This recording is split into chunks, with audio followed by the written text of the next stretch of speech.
Harry Callis. And speaking of greats, this year marks the 30th season for my booth partner, Gary Cohen, broadcasting Met games. Over that span, Gary has been behind the mic for some of the organization's most historic moments. Let's take a look.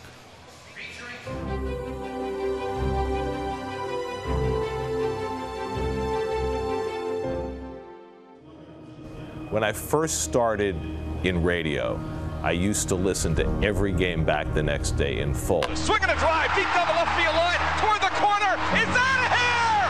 Out of here! And that's how I learned what I liked and what I didn't like. Alfonso slides. He's safe. The Mets win it. The Mets win it. Ripped in the air to deep right field, and we're going home. And after running rough shot over the National League, the Mets have a title to show for it. He struck him out. It has happened. Until Freese swung at strike three, I thought for sure he was not going to pitch a no-hitter. So raise a glass and shed a tear. Good night to Shea Stadium. This was about as emotional a day as I've ever felt as a broadcaster. There are moments that you can anticipate, and then there are moments that completely come out of nowhere. He drives one deep left field. It's out of here. Bartolo has done it. This is one of the great moments in the history of baseball. I don't know how they're going to do it, but the Miami Marlins are going to play a baseball game against the Mets tonight. I don't remember ever coming this close to tears on the air. Even now, it makes me emotional. He struck him out. Tears of joy for the 2015 New York Mets, National League Eastern Division champions.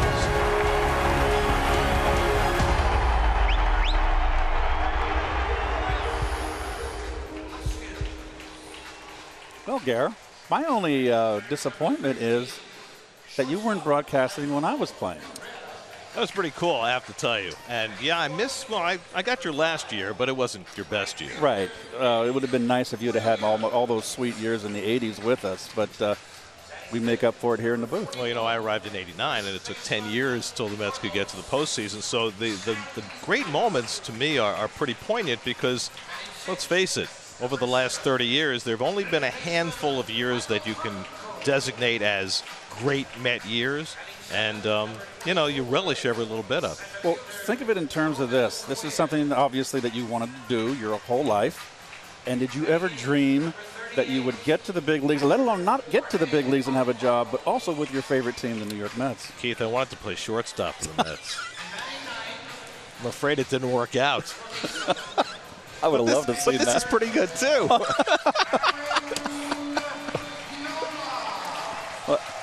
We'll see a lot more of those moments in the future, folks, with this man behind the mic. Mets and Phillies play tonight. Early start. We're ready. First pitch is coming right up.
You know, the fanatic likes to show off his arm as well.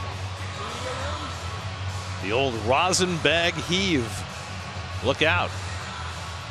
Got pretty good elevation on that. He is something else.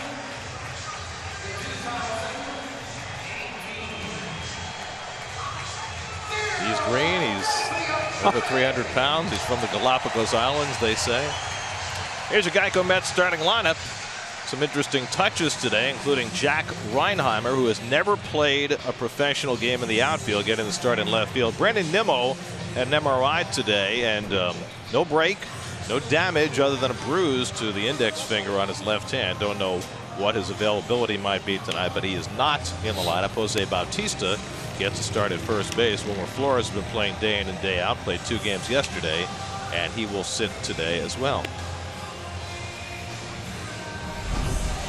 Aaron Nola, 6'2", 195 pounds, went to LSU from Baton Rouge. First-round pick in 2014 by the Fightin' Phils. And you see his numbers, they are spectacular. His last 7 starts, he has been blistering. 45 innings pitched, he's only given up 9 runs. That's a 1.80 earned run average. And the Jeep Phils starting infield is Alfaro behind the plate. Thought Justin Bohr might get a start today off Syndergaard, but Carlos Santana will get at first base. This is an infield that is not the greatest defensively. Neither is the outfield. Rhys Hopkins has had a tough time in this series. He's made 2 bad plays in the outfield so far in this series. There's Asdrubal. It'll be interesting to watch Asdrubal Cabrera play shortstop. He started the first game of the doubleheader there yesterday. But he did not play an inning of shortstop for the Mets this year. But the Phillies, who were more concerned about beefing up their offense than their defense, have installed Cabrera at short. And so far, so good. They say Asdrubal's handled everything hit to him, as you'd expect. He's not going to show a whole lot of range at short. But Gabe Kapler's team has been struggling for runs. And so they're figuring Cabrera helps them in that standpoint. Well, they went all out for offense and sacrificing defense. And Cabrera has said it's very strange being out there at that shortstop position. Ahmed Rosario leads off for the Mets. Quite a doubleheader yesterday. He went 6 for 11 with 2 doubles and a leadoff home run in Game 1 on the very first pitch of that long day of baseball. He's swinging a very aggressive bat. He's hitting .406 on this road trip. That's over 32 at bats. Mets are 5-3 on the trip with 3 to play. First pitch of the day by Aaron Nola is outside, and we're underway.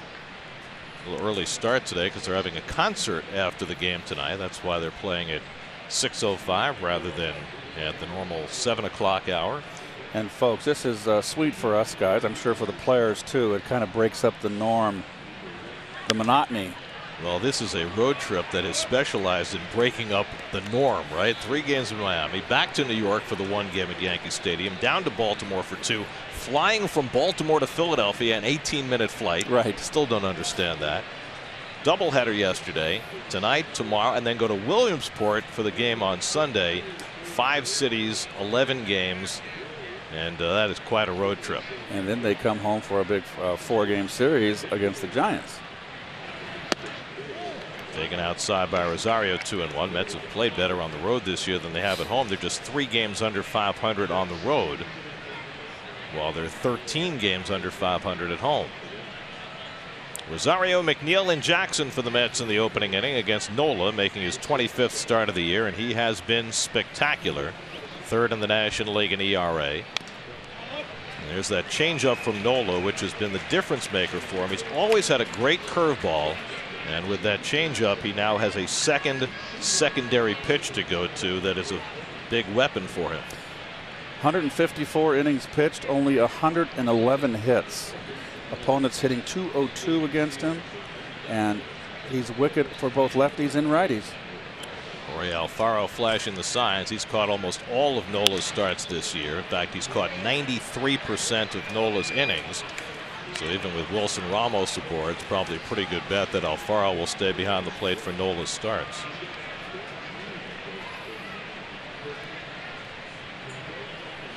It is hot again here, folks. I'm sure it's hot in New York too. We're just down the turnpike. It is sticky. great. And grimy. 2-2 to Rosario, and the curveball struck him out. And Alfaro puts the tag on him, and that's the first out of the night. Your AT&T achieving more stat there. The ERA leaders in the National League. Jacob deGrom still better than a third of a run ahead of the field, but Scherzer creeping up and Nola right behind him. deGrom goes tomorrow night against Jake Arrieta in Game 4 of this series, another marquee pitching matchup.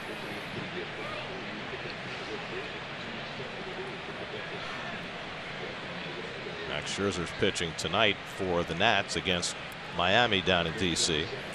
Here's Jeff McNeil with one out. And McNeil takes the first pitch fastball for a strike. Jeff 1 for 6 in the doubleheader yesterday. Yeah, he's slowed down on this road trip. He's hitting 194, 6 for 31. He's got to keep the ball on the ground line drives. He can't hit fly balls. There's a good breaking ball from Nola. Gary mentioned the changeup.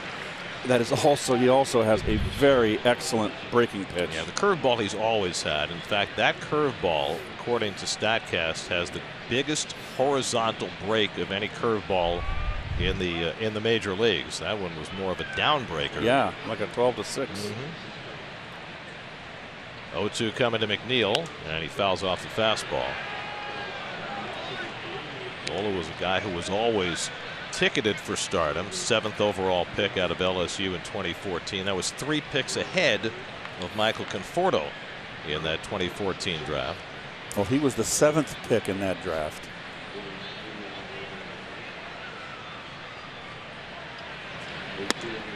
They're trying to go upstairs on McNeil. It's interesting how quickly the scouting reports get filed and come down to that dugout. Question is, how many at-bats do you need to see before you can put together a legitimate scouting report? Well, this It's on the inside corner. Generous call by the rookie home plate umpire Jeremy Rehak, and McNeil begs to disagree. Nola has back-to-back strikeouts to start the night. Well, he may have a gripe here, but he's on top of the plate. That's you know, that is a borderline pitch, and the umpire gave it to the pitcher. You know, so. Two-seamer came back, maybe not all the way, but Nola got the call. Usually it's like a bend in the river, that pitch. A lot of movement. It can bend around the plate, the corner of the plate. Here's Austin Jackson hitting 3rd in the order tonight. First time he's done that for the Mets, and he takes a strike. Rehak has the plate. Jerry Davis, the crew chief, at first. Chris Guccione and Marty Foster rounding out the crew. Jackson hitting .379 in the Mets uniform through his first 19 games. He had 3 doubles among his 4 hits in the doubleheader last night. Mets have scored 46 runs now in their last 3 games. 16 in Baltimore night before last. A club record 24 in the first game yesterday, and then 6 in their second game loss.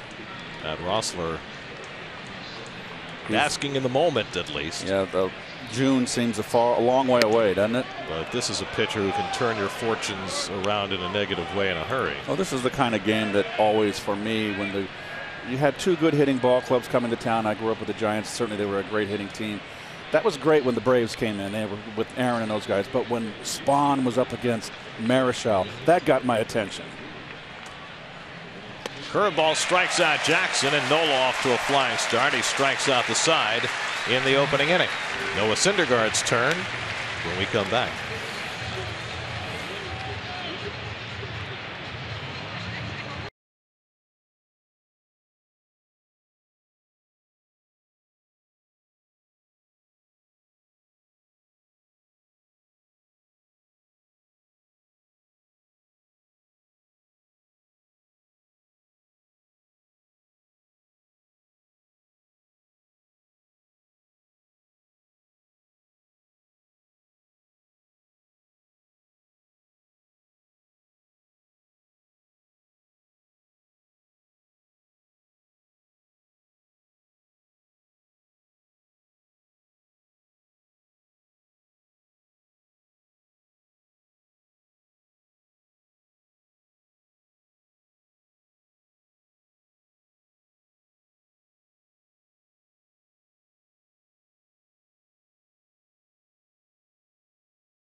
Cabrera is sitting against a right-hander.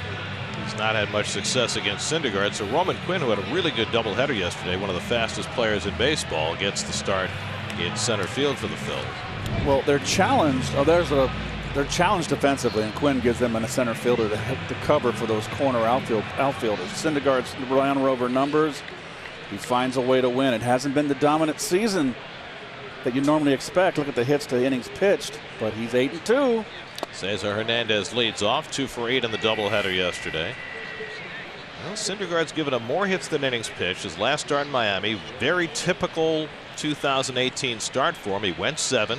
He allowed 3 runs and 7 hits, got the win, but again was not overpowering by any means. They're putting a lot of balls in play against Noah. He's averaging 9.5 strikeouts per 9 innings, which is good, but not great by today's standards. He's ahead on Hernandez, or he's even on Hernandez 1-1, and Hernandez pulls one into right field. He's got a base hit. Pulled the 98-mile-an-hour fastball, and the Phillies have a leadoff base runner. I mean, to me, it's a conundrum, Keith, right? That this guy probably has as good stuff as anybody in the game, and yet somehow they're hitting him more than you think they should. Well, they've been hitting his fastball, too. And that's, to me, I can't say it's alarming. You know, this is a year where he had the lat injury. Finger injury. The finger. So, you know, to me, it's kind of the ship getting back on course there, you know? It's only his 17th start of the year, so it's been an abbreviated season for Noah for the 2nd straight year. Here's Rhys Hoskins, who homered in both games of the doubleheader last night, including a 3-run shot in the first inning in Game 2 after the Mets had taken an early lead. And Syndergaard with the sinker makes him move his feet, ball 1. Hoskins, 25 home runs, 77 RBIs, 28 doubles, all in the top 10 in the National League, also in the top 10 in walks and extra base hits. His first full big league season. This was how he greeted Steven Matz last night in the 2nd game. Yeah, he got a high changeup here, and this was that's way up that screen there. It was a bomb. How did he know it was going to stay fair? He started his home run trot, but he knew it was out. I guess he did. I knew it was out when he hit it. But did you know it would stay fair? No, I did not. I mean, it hit way up on that screen attached to the foul pole, but it would have been a little too early for the Carlton fist thing. No, you can't do that in the first inning. That would be a little much. A little too early in the year, too. It needs to be the 12th inning on an October night. Syndergaard behind 2-0, and that's away 3-0. Well, Syndergaard, like Matz and like Nola, has had trouble with the stolen base this year. Amazing that Adam Ottavino, who's a relief pitcher, is on that list. Top 5 stolen bases allowed. 3-0 to Hoskins, and there's a fastball for a strike. As Dribble Cabrera waiting on deck. Well, his last start, the Marlins stole 3 bases off him, Gary. You had Ortega that stole 2, and Prado stole 1. Gave up a first inning run in that game. There goes Hernandez, and he'll steal the base standing up without a throw. Although it's ball 4 to Hoskins, so it hardly matters. But he got such an enormous jump, there wasn't going to be a throw anyway. It could not have been a throw, and this is really, you can't. He's got to improve in this area. If you talk to Mickey Callaway, he'll tell you that before he had the finger injury, he was tightening up his delivery to the plate to the point where he was in the 1.2 second range, which is pretty good for holding runners, but now he's kind of regressed to where he was before that, more in the 1.4, 1.5 range, which makes it a lot easier for runners to steal. So here's Asdrubal Cabrera, 2 men on and nobody out. Cabrera 1 for 4 in the opening game yesterday, didn't play in the nightcap. And he lines one the other way. Over comes Reinheimer, and he can't get it. First game in the outfield, and the ball finds him. Hernandez scores. Hoskins to third as Asdrubal Cabrera with an RBI double, and the Phillies have an early 1-0 lead. Jack Reinheimer has never played a game in the outfield in his professional career. Mets put him out there tonight, and sure enough, a tough play. Well, the ball, a left-hand hitter, that ball's going to slice away from you, and I don't think he was fooled by it. He just didn't get there. This ball was ripped. And let's see Hernandez on the bases here. Very nice.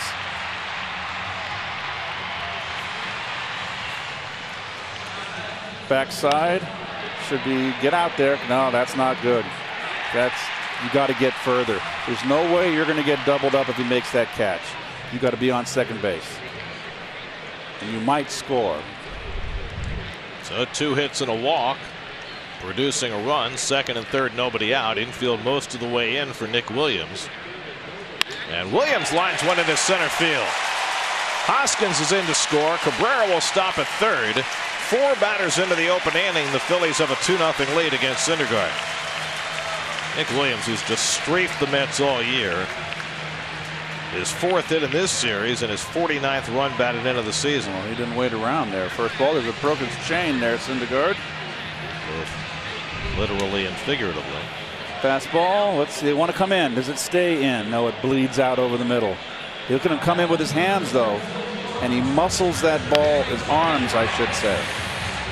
And he muscles that ball out in the infield, into the outfield, excuse me. Watch him bring his arms in, completely bound up and almost overpowered, but not enough. So now Carlos Santana, still nobody out. Cabrera at third, Williams at first. And Santana hits a hot shot down to Bautista, gets the out at second, and the return throw for the double play as a run comes home. Bautista playing just his 2nd game at first base this year, and he handled a very hard ground ball to start a 3-6-3 double play. Boy. Cabrera comes in to make it 3-0 Philadelphia. That is got double written all over it down the corner, right field corner, and the Phillies are teeing off on Syndergaard here. They are on his fastball and pulling it. Well, the last 3 hitters have all put the ball, the first pitch in play, and they've all hit the ball extremely hard. Cabrera, Williams, and Santana. Now Michael Franco attacks the first pitch slider and fouls it off. Boy, that was big trouble. That gets by Bautista.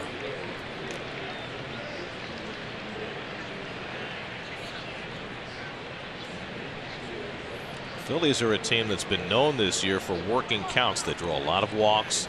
They strike out a lot, but they've gone against type so far in this series. First game of the doubleheader yesterday, they were attacking early in the count. They're doing it again tonight. They hit 4 home runs in the first 4 innings last night against Corey Oswalt. With the pitchers that are the elite, the top 10%, you don't want to go deep in the count with these guys. They're the best pitchers because they got good stuff. So you always want to get first pitch. If you get a fastball, take a rip at it.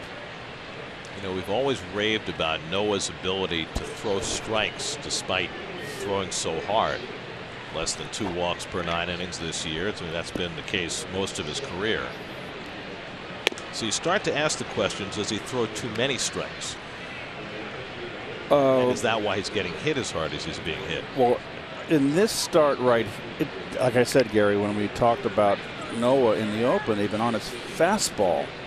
He hasn't been overpowering with his fastball. He's got his slider. Now he got ahead with a slider. I think he's going to throw another one. Slow ground ball. Tough play for Syndergaard. He can't handle it. Frazier picks it up, and Franco beats it out. Well, Frazier did everything he could after Syndergaard couldn't handle it, but Franco has an infield hit to prolong the inning. So I think that Noah right now, they're teeing off on his fastball. It's going to go more to his slider, and he has changed gears here on Franco. But now you're in the bottom half of the order. So he may go after Quinn with the fastball. Quinn just only 35 at bats in the season. Well, he had a great night last night. Came off the bench in game 1, started game 2, went 3 for 6, stole a couple of bases. He had a bunt hit last night, and on the bunt hit, he was clocked at 3.53 seconds going home to first, which is the fastest for any Philly going home to first this year. and one of the fastest in baseball.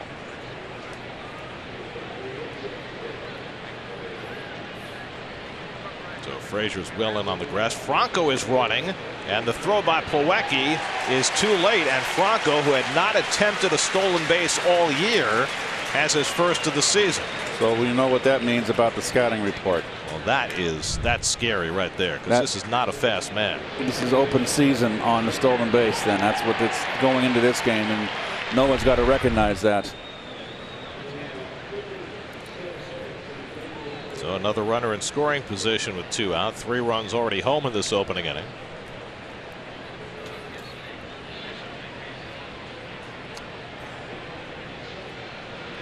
And now Quinn takes a curveball for a strike, and it's 1-2. And the Lexus starting infield for the Mets. McNeil at second base. Batista, only his second start at first base, 18th in his career. And as Gary mentioned, Jack Reinheimer in left field. First start in his professional career in left. There's Jack. He was a shortstop most of his minor league career. He's played some third base since coming to the Mets this week, and now a left fielder for the first time. 1-2 to Quinn, and slider misses inside. 2-2.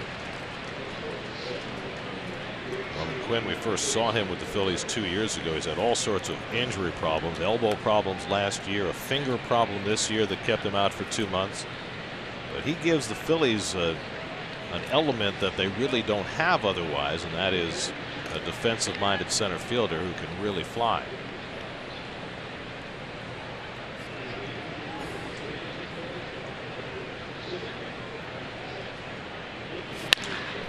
Ground ball hit right at Rosario, and he throws out Quinn to end the inning, but a damaging one for Syndergaard. 3 runs home for the Phils. They lead 3-0 after 1.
This year, he's 8-0 in his home ballpark. The Phillies are 11-0 in his home starts, and he's got a 3-0 lead as he takes them out in the second inning tonight.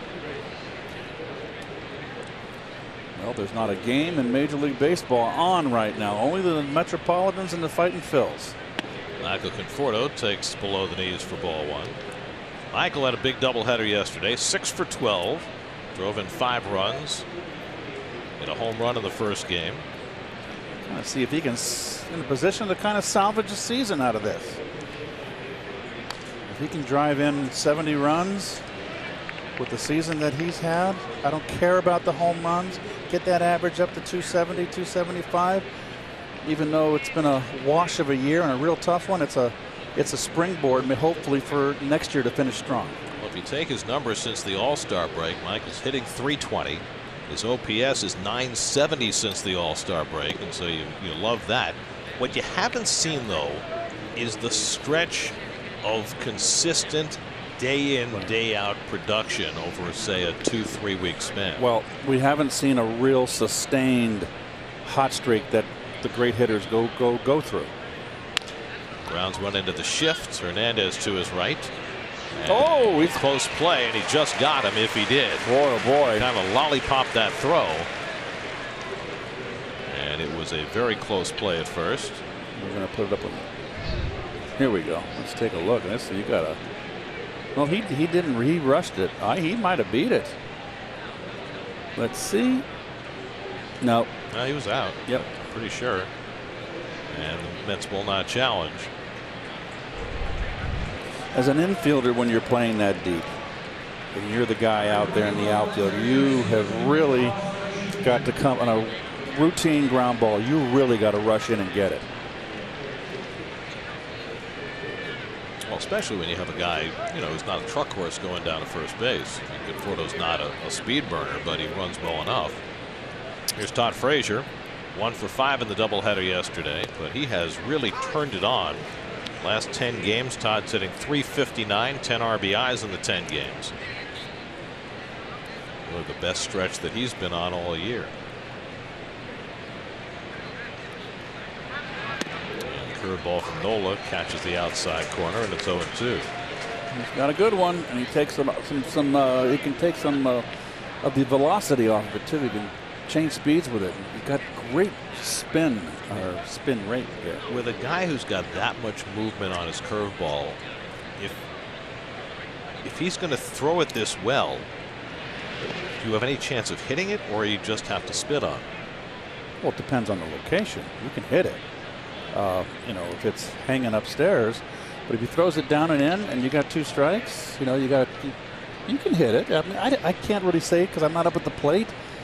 He's got kind of like a curveball like Doug Drabeck had for the Pirates.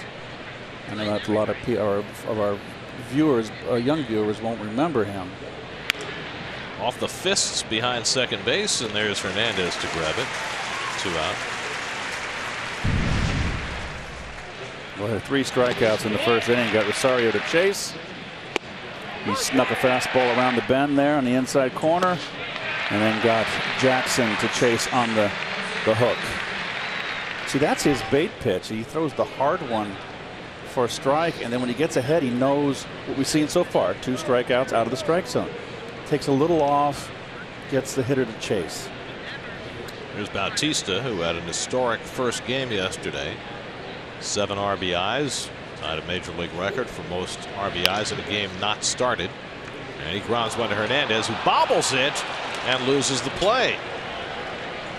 Routine ground ball for Hernandez, much easier play than the one earlier in the inning. And this one, he botches for an error, the 94th error for the Phillies this year, the second most in the National League. They made 4 errors in the first game of the doubleheader yesterday, and 1 error, I believe, last night.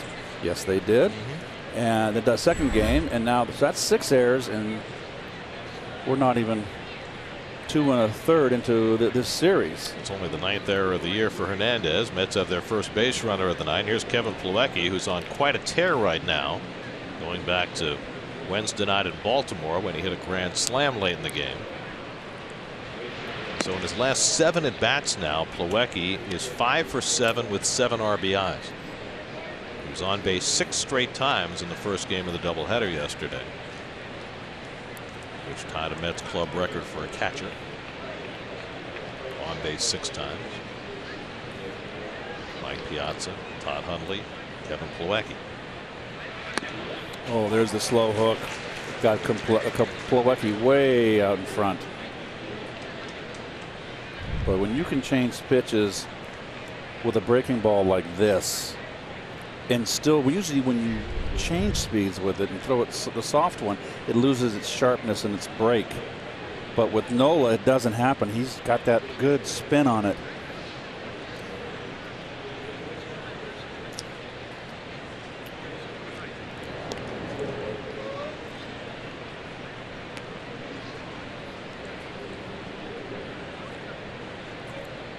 Nola, just 25 years old.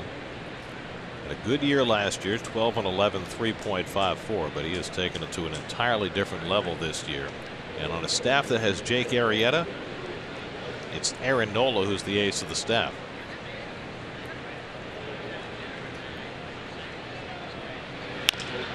Carved out to right field, and Nick Williams is right there. And that retires the side, an error and one left. 3-0 Phils in the second.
I like the big left-handed kid. He looked like he was ready to hit the ball in the ballpark. I like all of them.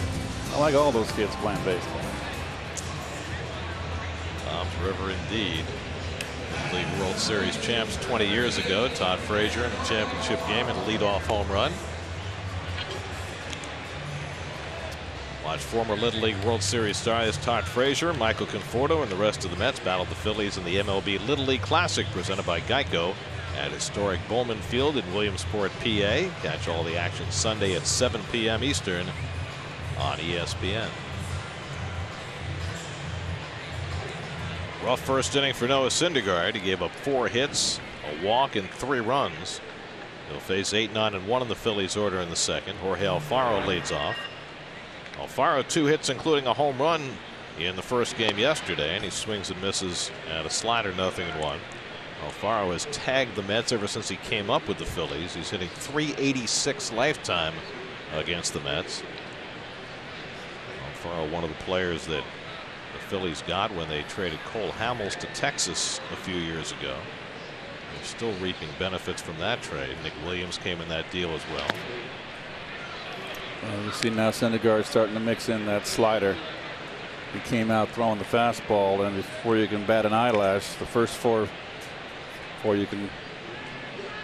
before those lightning bolts flashed, there's 4 people on board hitting the ball hard.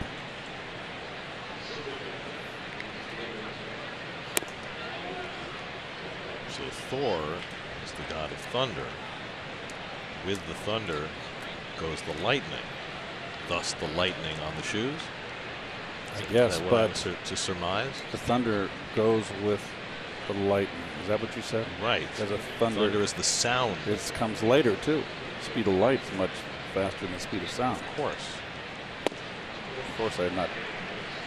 Good two-simmer by Syndergaard, running on an Alfaro for his first strikeout of the night. 1 out. You know, when you see the lightning, you're supposed to count. Right. 1001. That tells you how many miles away the storm is. So you hear the thunder. Right. Or as Bob Seger said, waiting on the thunder. Waiting on the thunder. Yes, he did. 1 out and nobody on. Now Aaron Nola, 3 for 43 at the plate this year. Nola, lifetime 069 hitter, 10 for 144. It's his brother who was the better hitter, his older brother Austin, who was his teammate at LSU and still has not made it to the big leagues. Austin was an infielder who is now in the Marlins system, and we saw him this spring as a catcher. They converted Austin Nola to catching, and hoping that that'll get him to the big leagues. You can change positions, Gary, but you know you got to hit. Yeah, but if you're a catcher, you don't have to hit as much. I hear you. Boy, is it warm. You've mentioned that a few times. Maybe it's because of this, you know, this extra 20 pounds I'm packing. Maybe, you know. Well, let me just ask you. I mean, we were here in April when it was cold and rainy, nasty. I wasn't here. I missed that trip. That would explain it, because I would think if you had been here for those, and you were here for a lot of the April miserable weather games, isn't this better? I'd rather have heat than cold. Absolutely. I'm in your camp on that one. That's why I go to Florida. That's true. Me and Howie. Howie and I are neighbors practically. You're in Del Boca Vista too? Howie's around, let's say around a half hour from me. Howie is a recent convert to snowbirdism. He's loving it. He can almost play golf now. 3-2 coming, and Nola lifts one foul, so Syndergaard having to work hard against a light-hitting opposing pitcher. Nothing really going right for Noah so far tonight.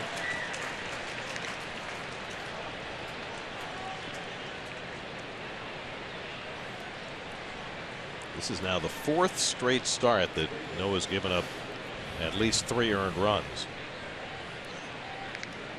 He strikes out Nola, so he's got back-to-back strikeouts against the 8 and 9 hitters. Get to Citi Field for Free Shirt Friday, August 24th, when the Mets take on the Nationals at 7:10 p.m. All fans in attendance will receive a Mets t-shirt courtesy Taiwan Tourism. Purchase tickets at Mets.com/tickets. It's the first time in Syndergaard's career that he's ever given up 3 or more earned runs in 4 straight starts. He had only one other time where he'd gone 3 straight starts giving up 3 or more earned runs. That came in 2015. So this is not a great stretch right now for Noah. Here's Hernandez, who had a base hit to lead off the first inning, and he takes a first pitch curve for a strike. Something we see DeGrom doing a lot. We've seen Wheeler do it a lot lately. That first pitch, get me over curveball to get ahead in the count. And now Syndergaard doing that as well, starting the second tour in the batting order. Runs a slider down at the feet of Hernandez, 1-1. All of a sudden he's throwing his breaking stuff now predominantly. Trying to figure it out after a rough beginning.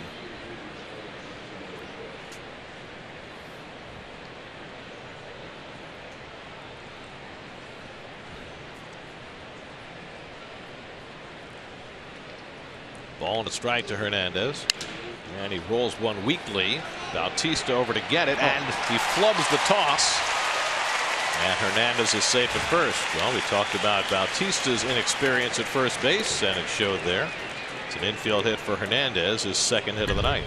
That is a home book hit right there. I think if he makes the play cleanly, Hernandez is out. I would score that. I would, if I'm a home book, I would give it a base hit. I mean, it was hit slowly enough. Right.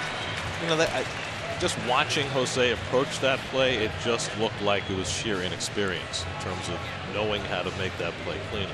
It's happened in 2 positions tonight that have not had the experience. Reinheimer in left, although that double off the bat of Cabrera was ripped pretty hard.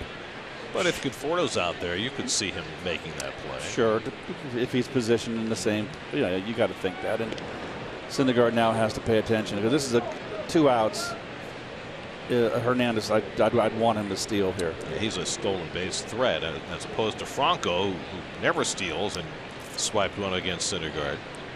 Hernandez has 15 stolen bases this year. But he's been battling a leg injury, and we noted it last night. Has not been taking very big leads at first base. So maybe disinclined to try and steal even with Syndergaard on the mound. You can just try to rattle Syndergaard, have no intent to steal, but get a real big aggressive lead with the intent of getting back, just to get into his head.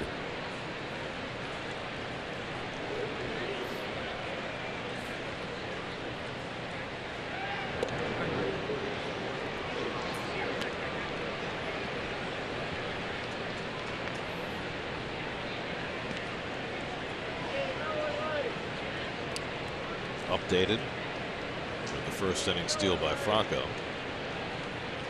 It's not something you want to lead the league in.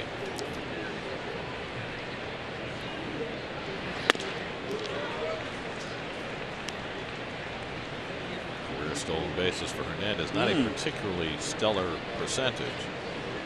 The Phillies, remember when they had Davey Lopes as their first base coach, and they prided themselves on their stolen base percentage? Well, Davey Lopes is a lot like Cookie Rojas. No nonsense, terrific coach.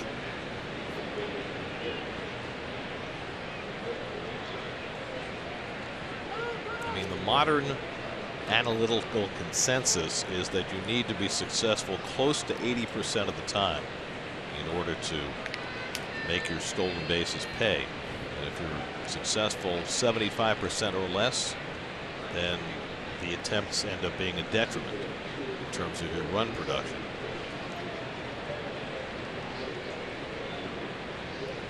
Hernandez runs. Plawecki's throw is high, and that's the second steal of the night for the Phillies.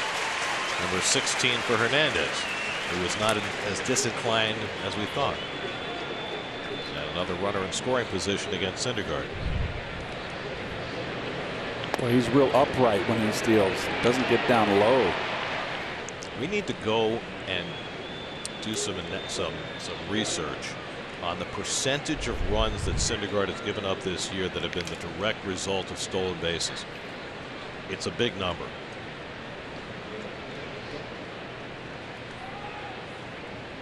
Hoskins pulls one down to third, handled cleanly by Frazier, and that retires the side. So he's been able to work around that stolen base, keeps it 3-0 as we go to the third in Philadelphia.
4:05 p.m. The first 25,000 fans in attendance will receive a Jay Bruce bobblehead, courtesy of Toyota. Purchase tickets at Mets.com/tickets. And if all goes well, Jay Bruce should be back with the Mets by the time his bobblehead day arrives. There's the boathouses behind the old art museum. Gary, you took a run there today, didn't you? It's beautiful down there along the Schuylkill River. It sure is. Noah Syndergaard leads off in the third. 5 hits this year. And he takes high from Nola. Syndergaard hitting 8th in the order. Jack Reinheimer is batting 9th, and then Ahmed Rosario in the third. Jay Bruce still on rehab down in St. Lucie, and the thought process is right now that if he continues to feel well, that he might be ready to go as early as maybe Monday, Tuesday, Wednesday, somewhere in there during the Mets series against the Giants at Citi Field. And that will certainly give the Mets more options as far as first base and the outfield. The plan is probably to use Jay at both. 2-1 to Syndergaard.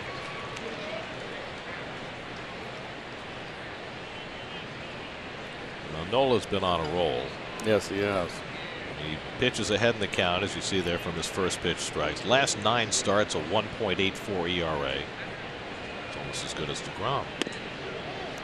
Off the plate to Syndergaard, and now it's 3-1. So Nola, who generally pitches ahead in the count, falls behind the opposing pitcher.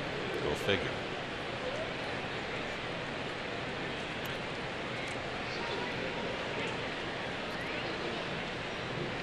And Noah swings 3-1 and fouls it off.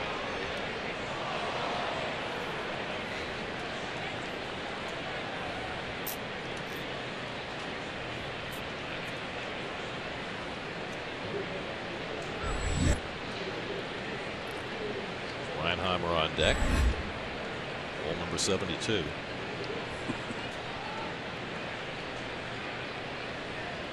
Looks good on an offensive tackle.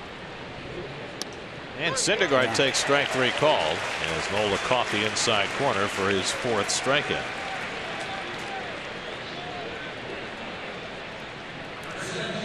Nola recently became the fastest Philly ever to reach 500 strikeouts, which is a little surprising because Nola is not considered a big-time strikeout pitcher, but he reached 500 strikeouts in 480 innings, which was faster than any Philly in history. I guess this era being what it is, you know, he averages less than a strikeout per inning, which is considered, you know, not elite now, but for years, if you average nearly a strikeout per inning, that was elite.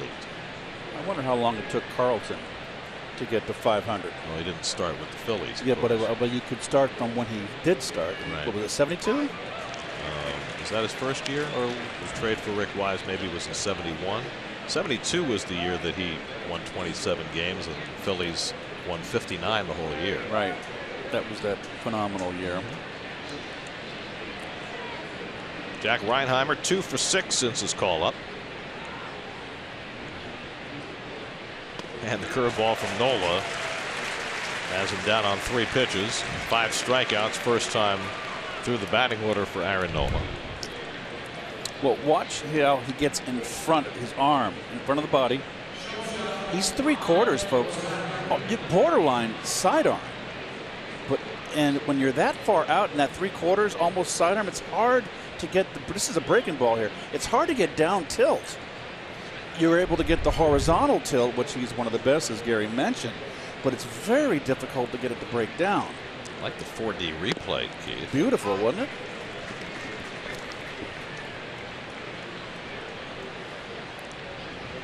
That's what we always used to say about Sid Fernandez, right? How did he get his curveball to break when he was pitching from such a low angle?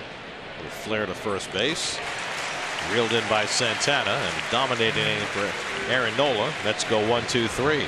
Still 3-0 Phil.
The guy on the right, who I believe still works for us. You know, Ronnie has all 4 of those Giant games, I believe, as well as I do. Mets are going to be meeting the Giants for the first time this season on the 20th of August. Isn't that crazy? They're curly NY progenitors. As Dribble Cabrera leads off in the home third, as Dribble swung at the first pitch he saw from Syndergaard and drilled a double beyond the reach of Reinheimer in left field to drive in the game's first run. 18th game for Asdrubal as a Philly, and he hits this first pitch toward the middle. Nice play by McNeil, spins around and throws him out. Nicely done by Jeff McNeil to get Cabrera, the man he has succeeded as the Mets second baseman, one away.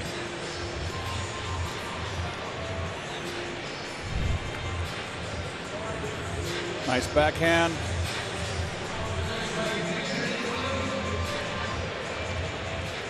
Got the nice long hop there, very nice. Now get up and throw, good agility.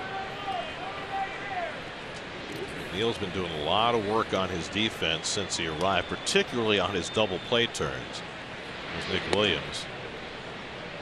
He's talking to Gary D. Sarcina, who schools the Mets infielders. They've been working with him with the flat paddle at second base to try and get the ball more directly from his glove hand into his throwing hand on the double play turns, but also trying to change his arm angle so he doesn't loop around when he catches it and tries to make that throw. He was coming up with his glove, his throwing hand underneath the glove, where then he had to come down and into the ear to throw. Now they got his glove where his throwing hand comes in from the side and goes horizontal to the ground into the glove and go right to the ear and throw.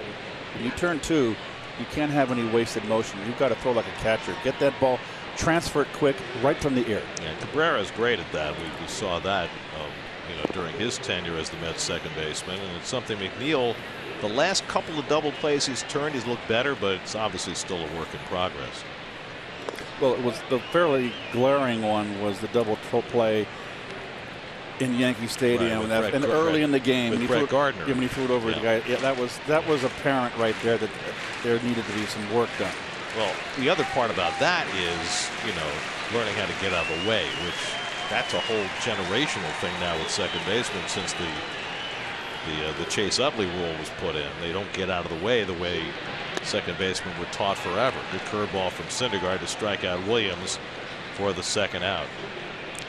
Third strikeout for Syndergaard. Time for Built for Baseball, brought to you by T-Mobile. Whoever thought this was going to be one of the biggest series of the year?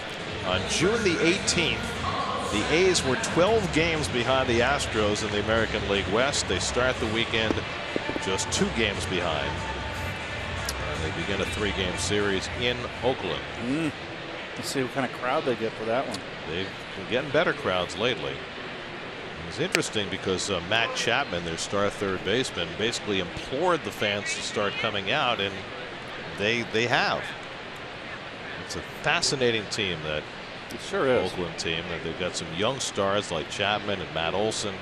They've managed to cobble together a starting rotation out of nothing, led by Sean Manaea, and they've added pieces to their bullpen, including Jerry's Familia, to go with Blake Trinan, that have locked down the ends of games. You saw that stat there, 50-0 when they lead after 7. And we had that conversation a little while ago, not too long ago, Gary, you and I, about Manager of the Year.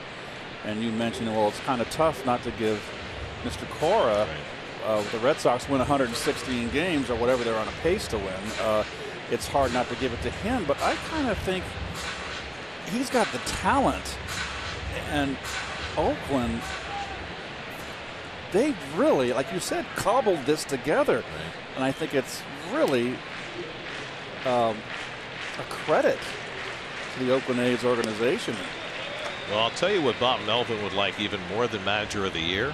He'd like a new contract, because he's signed through next year, but there's been a lot of speculation about, whether the A's are going to be willing to give him a longer-term deal. But certainly the teams that overachieve, those are the teams that generally produce the Managers of the Year. Santana's on with a walk, his 89th walk of the year. That's 3rd in the National League. Second walk tonight for Syndergaard. Bob Melvin worked in the front office of the Mets for a short while, did he not? believe that he did. Yes. And he was a candidate when the Mets hired Terry Collins. He was a candidate for the Mets managerial job.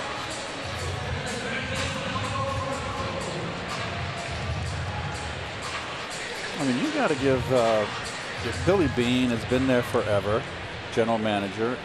You've got to give Billy credit. I mean, they get rid of players once they are ready to lose control of them, and they somehow recycle. Well, 4 years ago, remember they were in the wild card game. That was a game John Lester started for them, and they blew the lead against Kansas City, and then they basically sold everybody off. They traded Josh Donaldson and basically stripped it down to nothing. Started from scratch again, but I don't think they had any designs on being a contender this year. This has happened seemingly quite by accident. They were picked to be finished last in the West. Well, I mean, the Angels were expected to be better than a 500 team. Texas was certainly expected to be better than what they've done, 15 games under 500. Franco cues one off the end of the bat foul, and it's 1-1. And the Astros were expected to run away with that division with, Seattle probably and the Angels putting pressure on them, but it's certainly not worked out that way. And, Houston's got their own problems. They had lost 9 straight home games until they won the other night. Think about that. Compared to what happened last year. And, of course, they've had a lot of injuries recently. Altuve is out. Springer's been out. Correa recently came back, but he hasn't been hitting at all. That's their big guns right there, and that's why it's so difficult to repeat. It's 6-month season, 162 games, and you've got to factor in the injuries. You can't forecast that, and you don't know when a team loses that cohesiveness in the clubhouse, Garrett. As players become stars. The scary thing for Houston is, and you can say the same thing about the Mets to a certain extent, the Astros have got extraordinary starting pitching day after day after day. I mean, for the longest time, they had only used 5 starters until I think it was a week and a half ago. And all of them have been pitching brilliantly. Santana runs, and the pitch is fouled off. So another guy who doesn't normally run, taking some liberties against Syndergaard. Well, he's 1 for 1 on the year, to be exact. I mean, Franco hadn't attempted one all year. He stole one in the first inning, and now Santana, who has 1 this year, looking for a second. 2 stolen bases in the first 2 innings tonight against Syndergaard.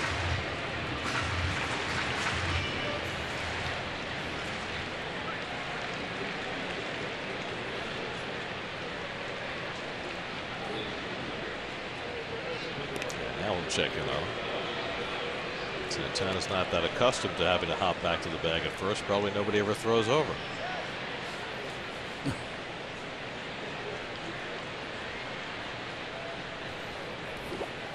I mean, when they steal bases against Syndergaard and Matz, it goes on the catcher's permanent record too. Correct. Nothing they can do about it. Chopper foul. And there's really nothing that analytics can do to help them either. I mean, they're sterile numbers, other than, and it's not really analytics. I mean, you can get a stopwatch, a stop clock, and time. You do the timing on a pitcher's release to home plate. It doesn't take a rocket scientist to figure that out. 2 pieces of time, right? It's the pitcher's time to home plate and the catcher's pop time to second base. Add them up, and you can figure out whether you can steal. Right. A weak ground ball goes past the mound, but right there is McNeil for the force play. That ends the inning. After 3 in Philadelphia, Mets down 3-0.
Mets have been blessed in recent years with some pitchers having phenomenal years, whether R.A. Dickey in 2012 or Matt Harvey in 2013. But this year, Jacob deGrom has really taken it by storm. Jeff McNeil leads off the 4th inning with a base hit to center field. The Mets' first base hit of the night against Aaron Nola. Well, he got himself a hanging breaking ball. You ask if you can hit that curveball. Well, you want to jump on it definitely when he throws it like he just did. That one hung out up over the plate. Well, he wasn't going to wait around and get called out on strikes again after a borderline call got him the last time. Good pitchers, boy, you got to go up there ready to hit. Well, the Mets have been hitting. They scored 16 runs night before last in Baltimore, a club record 24 in the first game of the doubleheader yesterday, 6 more in the nightcap. By the way, some leftover numbers from the rather phenomenal offense that the Mets have put up this week. When the Mets scored 40 runs in back-to-back games, they became the first team since the 1953 Red Sox to score 40 runs in 2 consecutive games. So that's what, 65 years ago? That would be the year I was born, Gare. 44 hits in a 2-game span, 19 in Baltimore, 25 in game 1 yesterday. Last National League team to have 44 hits in a 2-game span, the 1950 Brooklyn Dodgers. So that's 68 years ago.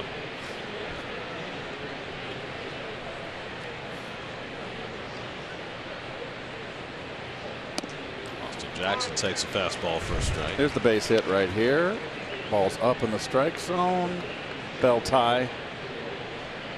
A little bit away. Look at the bat. Interesting how the bat had that arc.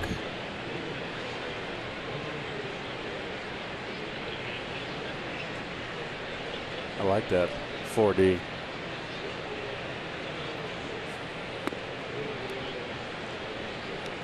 What'll be next? 5D? You got me.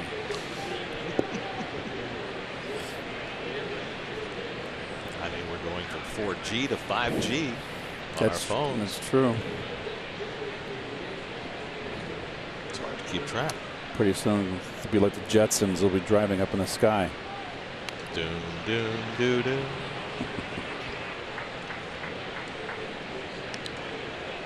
City probables for the remainder of the series. Marquee pitching matchup again tomorrow.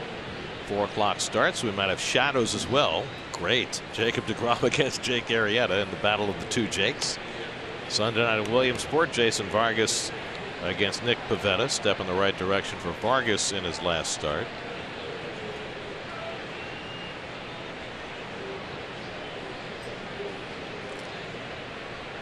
Phillies have gotten phenomenal pitching this year. 5th overall in the National League in ERA, 3rd in fewest walks, 2nd in strikeouts as a staff, 3rd fewest home runs allowed, which is fairly impressive pitching in this ballpark.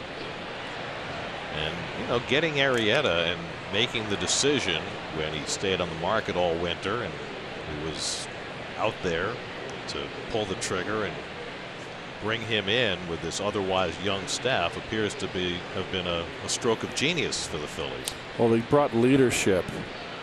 You know, he's kind of a surly guy out there on the mound. He's all business. He's a great competitor, and I think he brings toughness. And that's something, I'm coming up.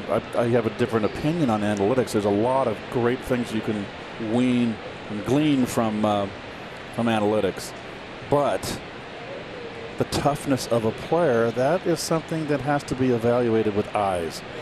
And I think it was good scouting. This is one of the great competitors in the game, and it brings in tough on the mound, and I think it's spilled over his influence on this young rotation. Well, I think that's the thing. It's not just what he brings to the table, it's the impact that he can have on those other young pitchers around him. Exactly. And Arrieta's 9-7. It's a nice ERA. This is not a ball club that swings the bat. He's not getting the run support more than likely as he would from the Cubs. A record would be better. But everybody, look at Velasquez. That's a guy with a lot of talent, and he hasn't been able to get out of his own way. Even though he's 7-9, he's made improvement this year. mean, I loved Velasquez when I saw him. He got great stuff, but you know, he just gets all over the place. He hasn't been able to refine his stuff. He had a rough start the other night against the Red Sox. They pulled him in the third inning. We saw him early last year, and he was dominant. He's got that kind of stuff, and he can do that in a given night. Didn't he have a 16 strikeout performance against the Padres last year? He's got that kind of stuff. This will be the 7th pitch of the at bat coming up to Jackson, who struck out his first time up.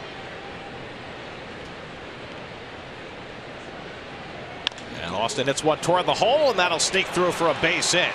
McNeil will go first to third. You know, Jackson, who has shown the ability to go the other way, and again they cheat Hernandez toward the bag at second, leaving that hole open, and Jackson takes full advantage. Yeah, and I tell you, we've talked about this ad nauseum.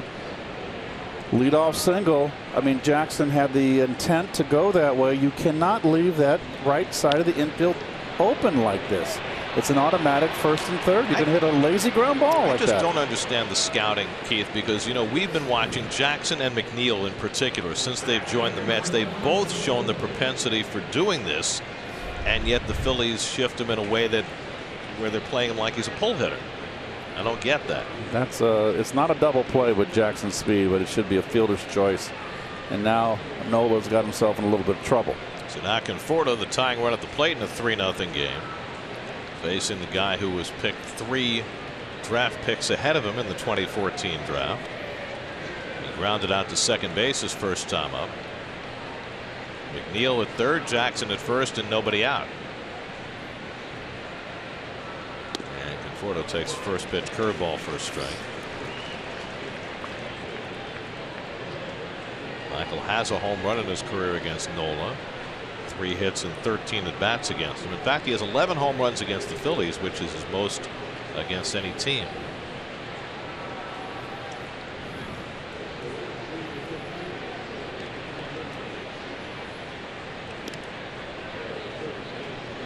Nola's got base stealing issues of his own. He's given up 17 this year, and that's with Jorge Alfaro and his tremendous right arm behind the plate.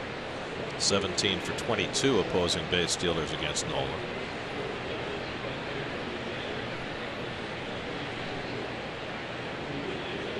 He shook off a changeup and shook off a fastball in. Oh boy, he almost threw that one away.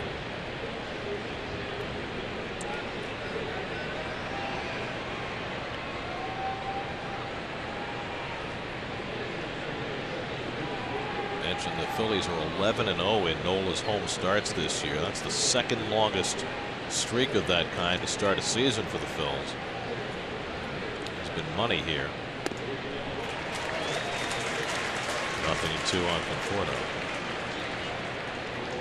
Well, Alfaro, by any measure, has the strongest right arm of any catcher in baseball. Pop times are among the fastest as well. I like that term, pop time. That makes sense. It's from the time that ball hits the catcher's mitt to the time it arrives at second base.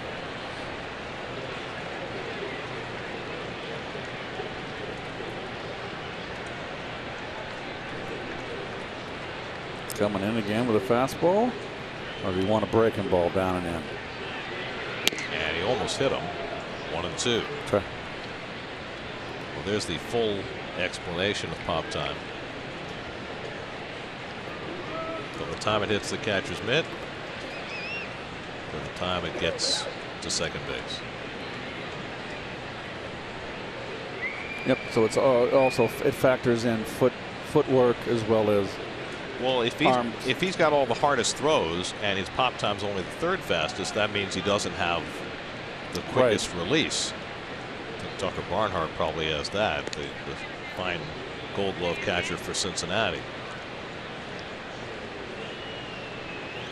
Well, they're the fastest and slowest pop times. They've got Real Muto as the fastest. Of course, he's got such quick feet. He's probably the fastest catcher in the game. He's very athletic.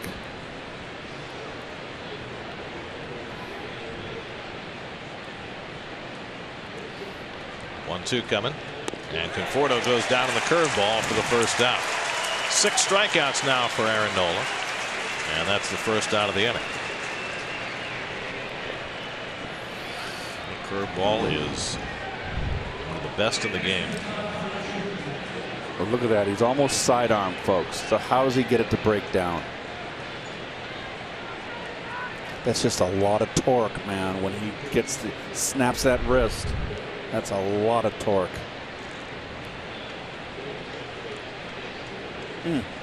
So one out, runner still at the corners, and here's Todd Frazier, who had a soft liner to the second baseman his first time up.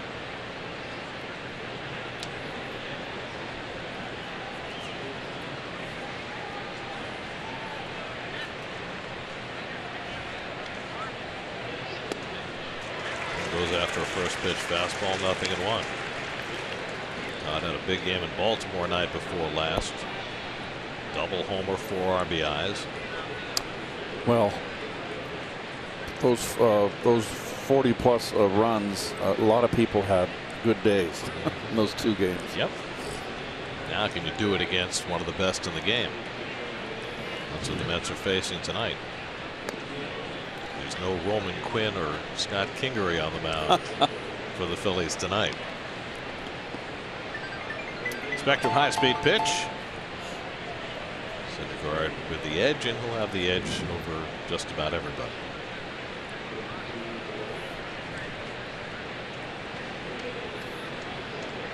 McNeil at third, Jackson at first. Pretty good speed on the bases with 1 out.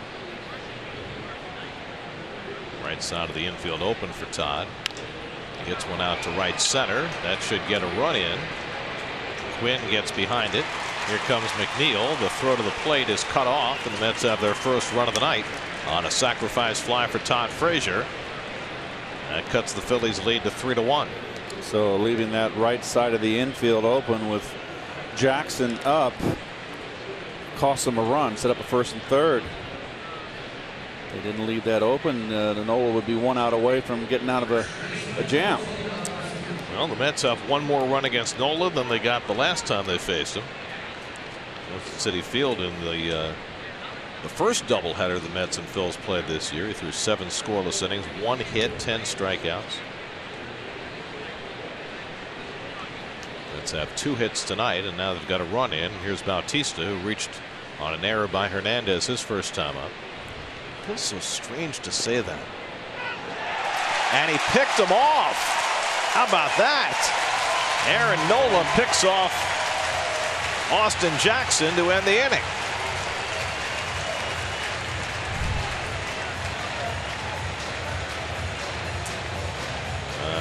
He had to come off the bag. He had to come off the bag. Oh, he hit his foot. That's why. Oh. He got the hand back, but the hand was on the foot, not on the bag.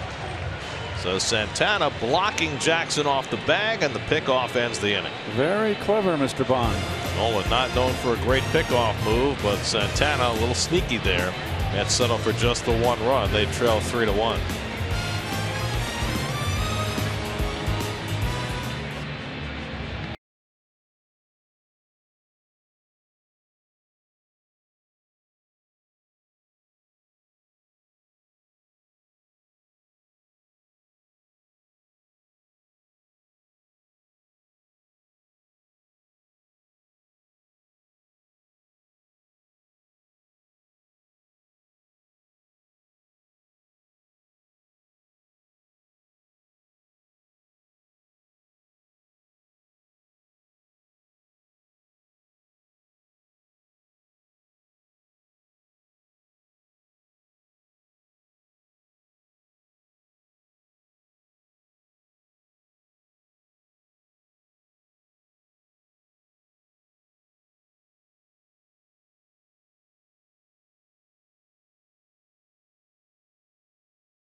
episode with Todd Frazier as he shares his memories of an early job as a carnival barker.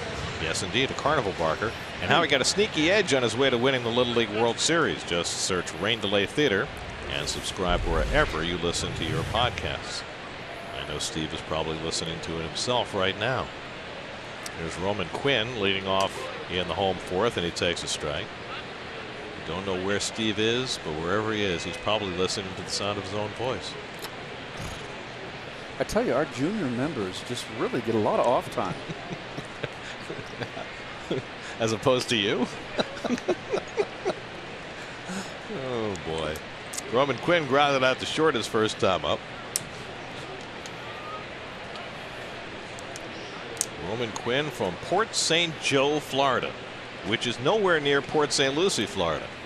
Yeah, St. Joe's up north of Jacksonville. It's near the It's in the Panhandle. Oh, the Panhandle. Near, Panama Beach.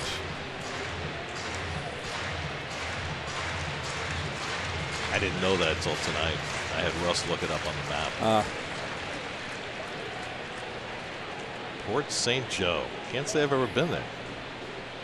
Sounds like a lovely place. 2-2 to Quinn. Jorge Alfaro on deck, and then Aaron Nola, just like Port St. Lucie. Favorite spring stopping off point. Boy, it was like being stranded in a desert or the deserted island when we first went there the first couple years in spring training. Quinn pops one foul. Well, then they got the Chili's and the Outback, and all was solved.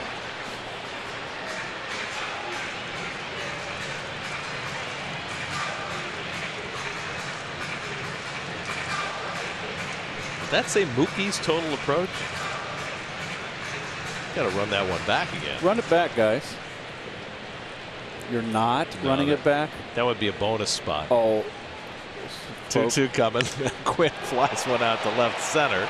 Back in the gap goes Jackson onto the track, and he can't catch it. Quinn can fly. He's around second on his way to third, and he'll stop at third base with a triple. Roman Quinn, who's never hit a big league home run, came as close as he's ever come, and the ball eluded Jackson on the warning track, and Quinn's got his first triple of the year. Oh, Jackson's calling for it. He got to make this play 99 out of 100 times. He just missed it. And out of the box. Remind you of someone in the orange and blue like Mr. Nimmo?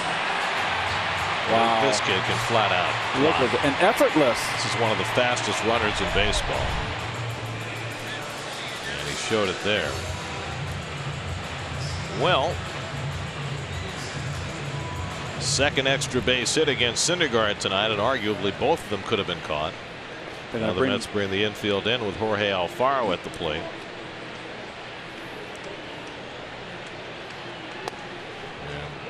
Syndergaard with the changeup gets ahead on Alfaro. Well, Nola in the on-deck circle. This is a big out right here, obviously. A strikeout is pretty much needed, or pop up. He struck out Alfaro his first time up.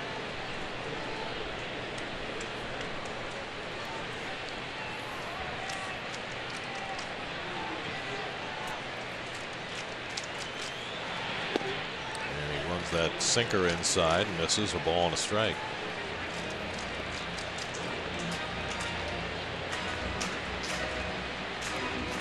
Stretching has begun.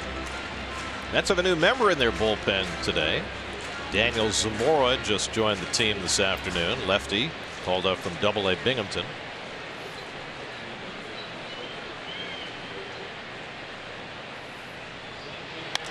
Get late and foul, 1-2 to Alfaro. If Zamora gets into a game, he'll be the 54th Met player this year, which would tie a club record. Yeah, well, he's mentioning there, it's always good to have communication, letting Pilecki know if there's a pickoff throw on the outside of the bag. Remember, if Pilecki's going to throw a pickoff, he has to step back because the right-hand batter's in his way. It's going to put him in foul territory. Keep him in foul territory, excuse me. 1-2 coming. And a broken bat flare. That'll fall for a base hit. It'll bring in a run. Quinn comes in to score. Alfaro shatters his bat but drives on the run. And it's 4-1 Philadelphia. Well, let me tell you, that was the pitch to make, folks. After that last strike, a nasty slider that Alfaro was trying to go the other way, and he came inside, and Alfaro just gets shattered, but strong enough to bloop it in. Shadubi. 29th RBI for Alfaro, who always seems to get big hits against the Mets. And Nola will go up there looking to bunt. Only 3 hits this year, but 6 sacrifices. 7 hits now against Syndergaard tonight. And there goes Alfaro. And he steals the base easily, his first attempt of the season. This is getting embarrassing for Noah Syndergaard. You've got guys stealing bases who never even consider stealing bases. Franco and Alfaro between them had not attempted a steal all year. They've both stolen against Syndergaard tonight. It's something that Noah, I mean, it's got to be a little embarrassing and kind of unsettling for Noah here, and he's going to have to work on that. This can't happen.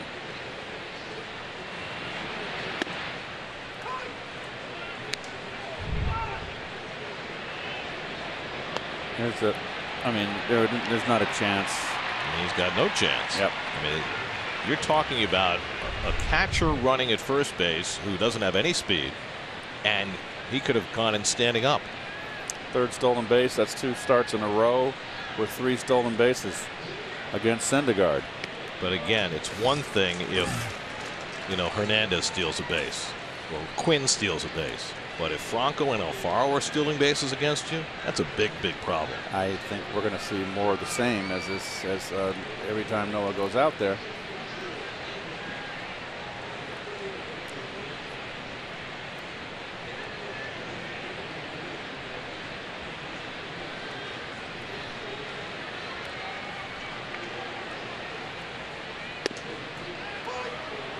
And Nola takes a strike, and it's 2-2.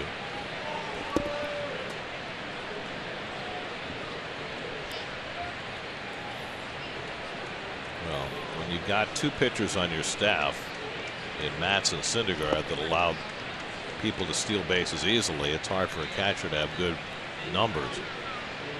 Got to give him a chance.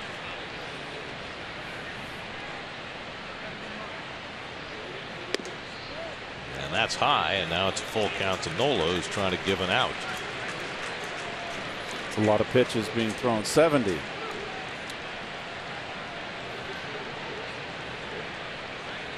Cesar Hernandez, the on-deck batter, already has 2 hits tonight.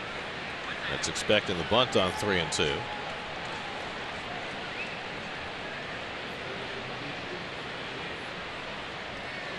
And it's bunted.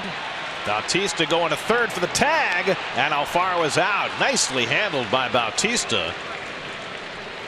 Why is Nola trying to bunt down the first base line is beyond me. The first baseman Bautista playing in aggressively in. You've got to bunt it down the third base line.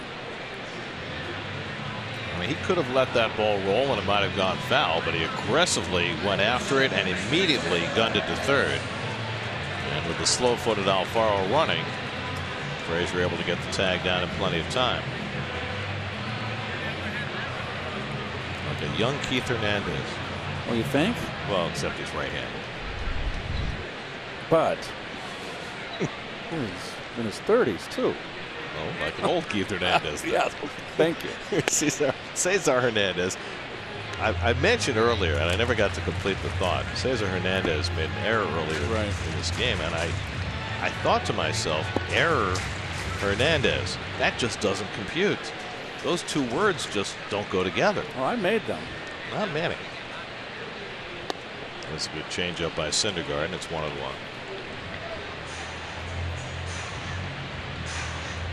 He even spells it the same way. And the number is only, one removed. That's true. Remember, it was Doc was 16, I was 17, Darryl was 18. That's a pretty good trio right there. They should all go up on the wall. Fly ball out to left.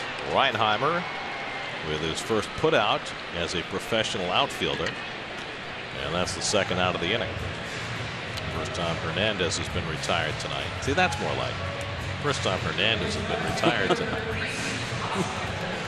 And here's Rhys Hoskins, who's walked and scored a run and grounded out 0 for 1.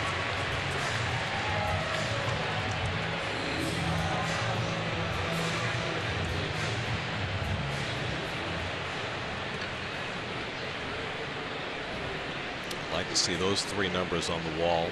You know who else's number I'd like to see on the wall? Tell me. 36. Kuzi. The most underrated Met of all time. If Tom Seaver had not existed, Jerry Koosman would have been exalted as the greatest Met pitcher of his generation. I think so. Manager's wearing number 36 these days. I don't think he'd mind giving it up.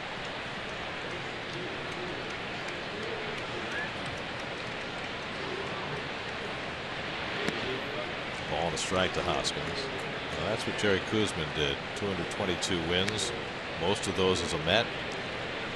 Won the clinching game in '69. Also carried a no-hitter into the 7th inning of Game 2 of that World Series. Look at that stiff leg, stiff right leg, and he got down low. He could throw hard. He had a great curveball.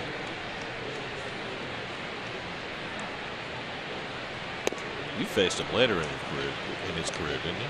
When he was a Philly. I participated in his 20th game as a Met. 20th Was that win. right? In '76. He was throwing a shutout, and I hit a home run off him in the 7th or 8th inning to blow up his shutout, and he wanted it because it was the first time he won 20 games. Right.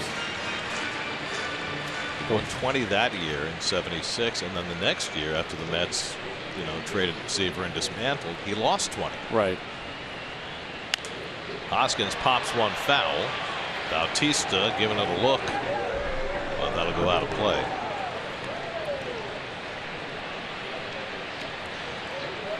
Well, 36 is retired here in Philadelphia. He's a pretty good one. Great Robin Roberts.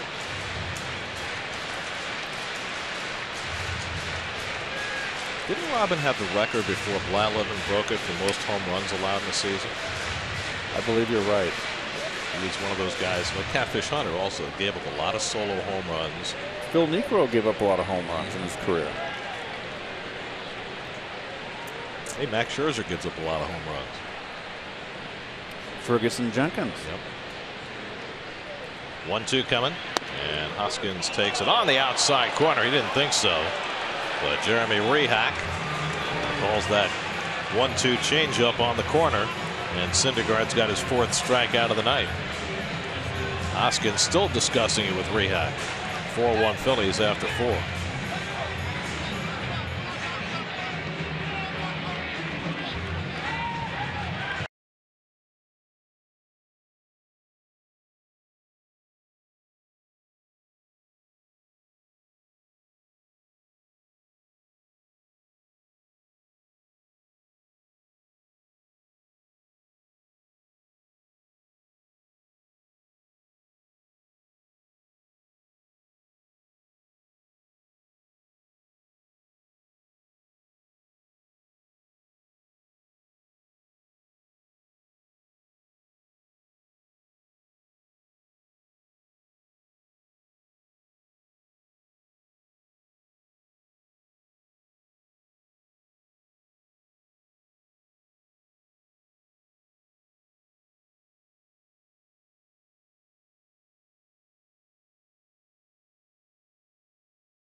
the little leaguers. Important to remember that youth baseball is not just an American thing. Got a chance to look at a lot of young baseball players in development when Steve Gelbs went down to the Dominican last winter. Ahmed Rosario coming up through that system.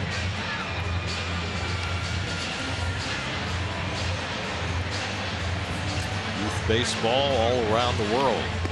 They're all gathering in Williamsport.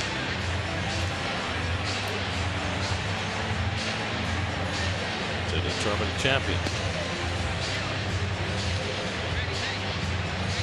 A little questionable weather looking out on the Yes, we horizon. do. Going to the northeast from the southwest, as it always does. It's to our west, but I think we'll be all right. Yeah.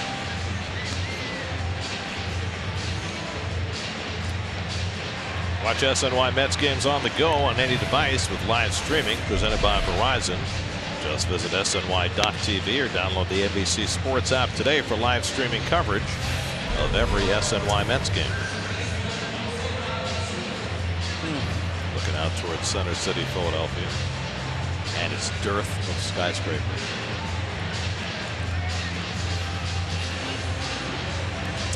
Art Museum. Rocky out front. That's a live shot. The Rocky statue on the top of those steps, it's still there? They moved it. Okay. Know what I like most about this deal? I like that baseball diamond over there in the middle right. That's what I like to see. But no one's on it. Oh, they're all watching the Mets-Phillies game. Jose Bautista takes the first pitch curveball for a strike. Bautista was at the plate when Austin Jackson was picked off to end the top of the fourth. Bautista reached on an error his first time up. Plawecki and Syndergaard to follow in the fifth. And Nola misses inside. Ball and a strike. Nice. Nola's given up just 2 hits. He hasn't walked a batter. He struck out 6 through the first 4 innings. Full shift on against Bautista. And he's hit by the pitch. Nola doesn't do a lot of that. Only the 5th batter he's hit this year. And the Mets have a leadoff base runner for the 2nd straight inning. Let's see if they leave that. I got him on. Yep, he's all right. A little graze. Got him on the elbow guard. Let's see if they expose that right side of the infield again, Gary. Looks like they are. And Plawecki can go that way. Well, he's trying to hit the ball to right center. That's his goal just about every time up. Well, I just would not leave it that far open on the right side. Also wouldn't play Williams as shallow in right field as he's playing. Plawecki flied out to right his first time up. Considering that Nick Williams is not a very good outfielder and doesn't go back on the ball that well, I'm surprised he's playing as shallow as he is.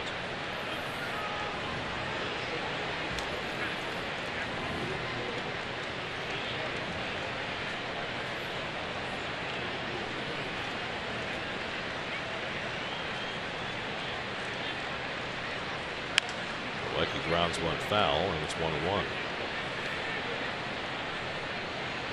Aaron Nola pitched in his first All-Star game this year. It went well. He struck out 2 in his inning of work.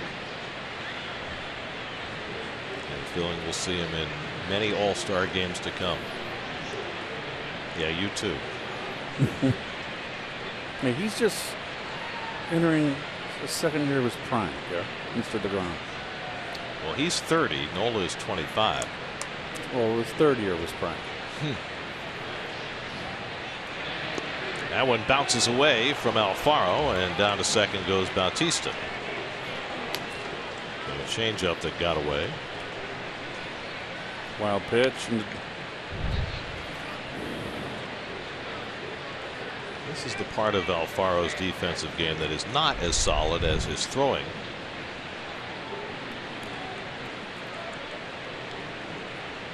Although he probably should have gotten down for. So the Mets have a runner in scoring position with nobody out. 2-1 count to Plawecki with Syndergaard due to hit next.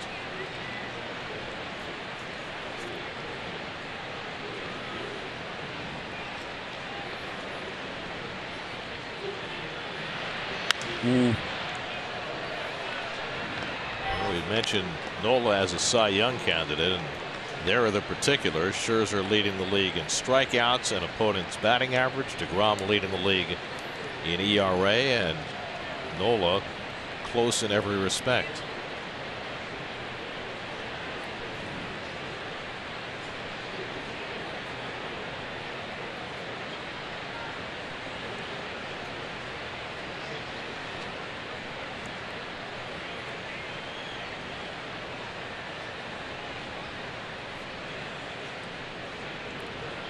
Two coming to Plawecki, and he misses high with the fastball. Well, there's nobody up in the Mets bullpen, but there's the Nats and Scherzer leading Miami 1-0 in the third. I'm wondering if Plawecki gets on here, would you consider hitting for Syndergaard? He's already thrown 79 pitches in 4 innings. I'd stay with him. Mets are going nowhere, Gare. Let him get his work. That would be foremost for me. And the curveball misses for ball 4, so the Mets do get the first 2 men on. Syndergaard looks back over his shoulder to make sure, but he is going to come up. He'll bunt. And, well, I don't know. He isn't generally asked to bunt, but this would certainly be a spot that would cry out for it. So that'll be interesting to see. He does have 2 sacrifices this year. Of course, he also has 4 career home runs.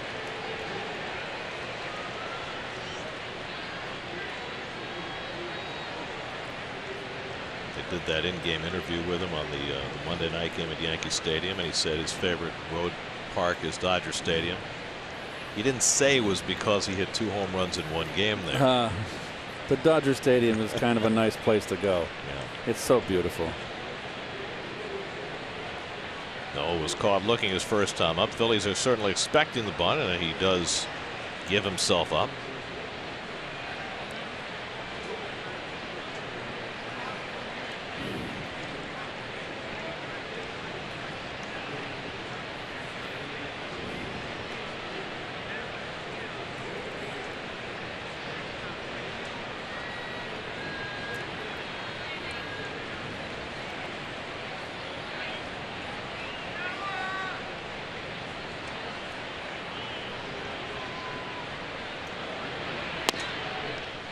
First pitch curveball misses for ball 1. The other thing that Noah said during that interview that I thought was of particular note was that he has no intention of cutting his hair, even though it seems to have worked very well for Mr. DeGrom. Okay, he likes his hair.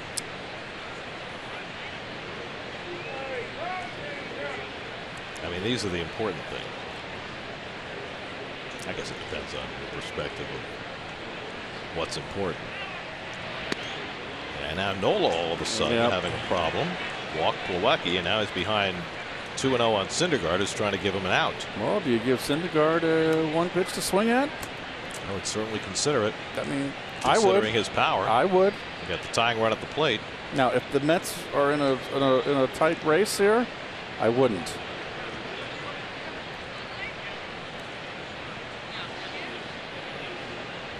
Oh, way in front the bat.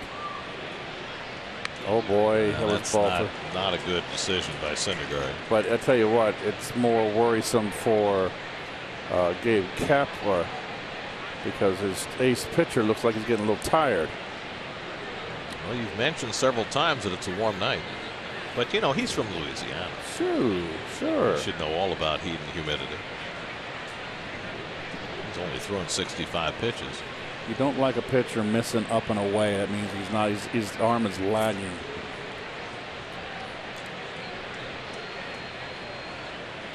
Bunt still on, and that's bunted foul again. So now it's 2-2.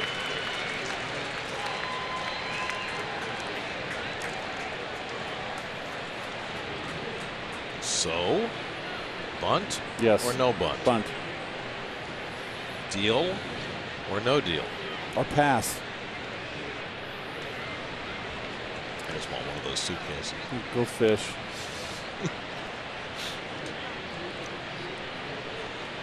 Philly's still expecting the bunt. Bautista at second, Plawecki at first with nobody out. He's not squaring. There he goes. Going right down the line with the bunt.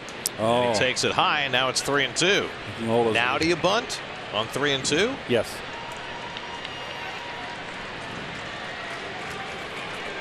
Because he might swing. Nola's missing up and away. He might swing at a bad pitch, even though he offered at a pitch out of the strike zone bunting. Well, if nothing else, the Mets are running up Nola's pitch count. A walk to Plawecki, now a 3-2 count to Syndergaard. Nola's running up his pitch count, not the Mets. He's not even close. And he swings and misses at the sinker for the first out of the inning. 7 strikeouts for Nola. So they went down the line the first 5 pitches with the bunt. Mickey gave him 1 swing and he came up empty. Now here's a situation right here, Gary. You got a pitcher that's struggling. You got a pitcher up there that he missed. And I'm a hitter coming up right now where I can hurt him. Even though this is Reinheimer, he's young. You can't expect this from a young player. I'd be sitting on a fastball now because he's looking to try to get ahead. And if he threw me a curveball, and it's a good one, you take it. It's 0-1, you go to hit it. We struck him out on curveballs his first time up. And a first pitch curveball, and he fouls it off. He certainly has found the pitch that he wants to use against Reinheimer. Let's see whether he stays with it. It's been his most difficult inning so far. A hit batsman and a walk with a wild pitch in between. He's just lost They just changed the scoring to a pass ball on Alfaro, which you rarely see on a pitch in the dirt. If that ball hits the ground, it's an automatic wild pitch. It's called a Cy Young contender. Yeah, maybe. You could change an earned run call. Right? That's right. Another curveball, so just a steady diet occurs for Reinheimer. We're on picks tomorrow. Games on ESPN Sunday. We're back on SNY for the first game of the homestand Monday night. First meeting of the year between the Mets and the Giants. 6:30 right here on SNY.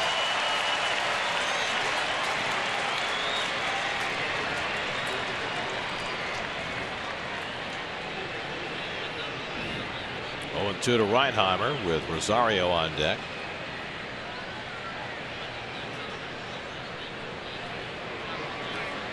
Jack Reinheimer, second start for the Mets, product of East Carolina University, which has not produced a lot of big name baseball players, but it did produce one pitcher who pitched a no-hitter against the Mets. Chris Heston. Remember him with the Giants? The Pirates, right? The East Carolina Pirates. Curveball, it's 3 in a row, 1-2 to Reinheimer. That was so far the highlight of Chris Heston's career. I believe he is 13-13 in his major league career, but he did have that no-hitter against the Mets. 1 of 2 against the Mets that year. They went to the World Series in 15, right? Scherzer had the other.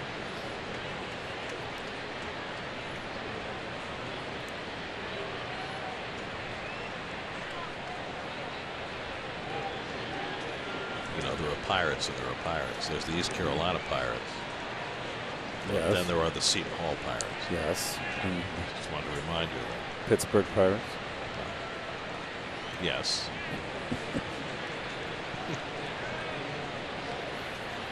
Hey, 3 straight curveballs to Mr. Reinheimer. Will it be 4? Fastball drilled down the right field line to foul.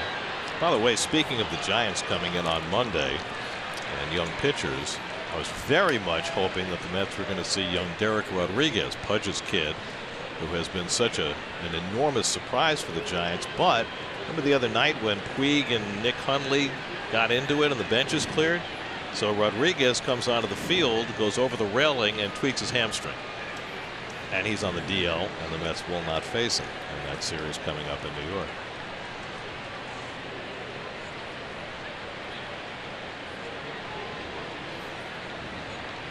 1-2 to Reinheimer.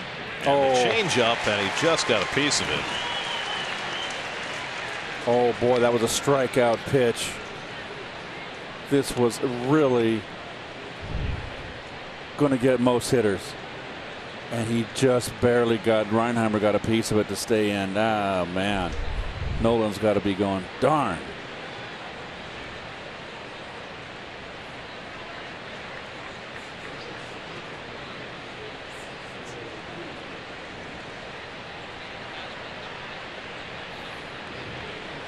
Again, the 1-2. And Reinheimer goes down swinging another changeup. So we went right back to it, and Nola has his 8th strikeout, and now there are 2 down in the inning. Boy, you got a good sinking change too, Garrett, because that delivery we've already showed us. Look where he releases the ball. He's almost sidearm, which is going to give him that sinking action. And I just want to see if he throws it a little bit more sidearm. But boy, oh boy, what a weapon that is. That's been the pitch of difference for him. He's always had the curve, but the changeup has become a special pitch for him. So now, after a hit batsman and a walk, he's retired the next 2 on strikeouts, and now Rosario up with 2 out. And Ahmed gets a first pitch curve, hits it down to third, and Franco gets the force, and Nola works his way out of trouble in the top of the 5th. Halfway through at Citizens Bank Park, 4-1 Phillies.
Statue tonight. He must have been pretty good. That statue's got it down perfect. There, look at that. Look at that. Legends of the Game presented by Budweiser, the legendary lager for legendary moments. 1972, still one of the greatest seasons ever. The team won 59 games. He won 27. Yep. Almost incomprehensible. Looks like a javelin thrower there. I faced him more than anybody in my career. Over 150 at bats against Steve.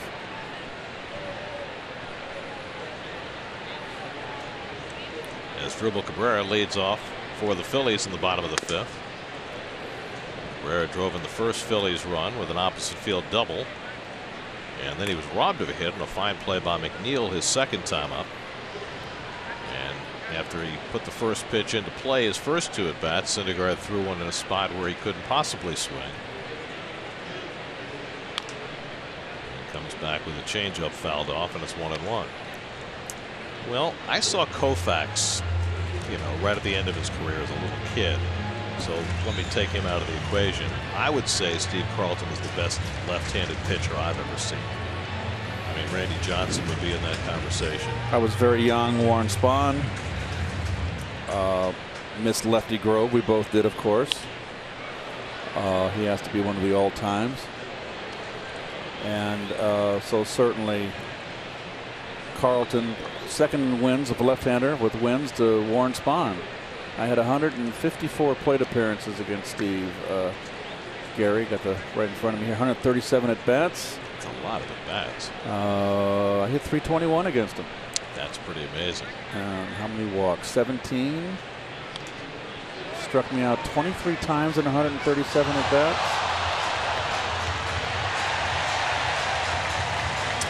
At, well, I guess OPS against him 841. Is that good? That's really good against a good pitcher. Okay, thank you. Yeah, he was no day in the park. Now, maybe you have some institutional memory of this. Why did the Cardinals trade him? He held out for more money on Gussie Busch back in the day when you didn't do that. Right, with the reserve clause, he didn't have free agent options. I think he won 20 games in '69, if I'm correct. And the next year he didn't have such a good year. He held out for 100. Gussie Busch got mad, ordered him to be traded. They traded him one-on-one for Rick Wise. For Rick Wise, and ironically, if my memory serves me correct, Rick Wise was making $100,000 a year. So it was just our old man cutting off his nose to spite his face. And that's what old man Busch did. Rick Wise was a good pitcher, but he wasn't Steve Carlton. And the same thing happened with Jerry Royce. Jerry Royce came up a Cardinal and wanted some things and upset Mr. Busch, and he was unloaded. Rare rolls over one, and McNeil hurries in to get it.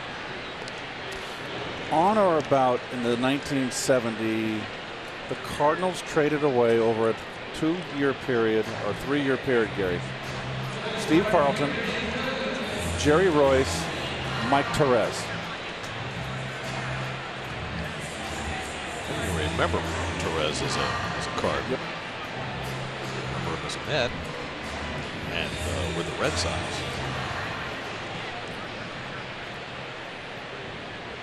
And the Yankees. Here's Nick Williams, and he rolls over one down at first base. Easiest to play is for Bautista, and 2 quick outs for Syndergaard in the 5th. And Noah's got a chance for something he hasn't been able to do yet tonight, and that is a 1-2-3 inning. He'll have to get through Carlos Santana, who drew a 2-out walk in the 3rd. You know, when you look at Santana, who signed a 3-year, $60 million deal. You look at his numbers this year compared to last year. His walks are going to be up from last year. His on-base percentage is just about the same. He's going to have the same power numbers. He had 23 homers, 79 RBIs last year. He's got 17 and 67 this year, so he'll probably wind up in the same spot. The only thing that's changed is that his batting average is down. But he's drawn more walks, and that's kept his on-base percentage pretty similar. This is the 122nd game that the Phillies have played, as you look at the StatCast AI powered by Amazon Web Services. And Santana has started 118 of the 122. Now, just in the last few days with Justin Bour's arrival, Bour has started 2 games. But it's going to be interesting to see how they deploy those 2 going down the stretch of a pennant race.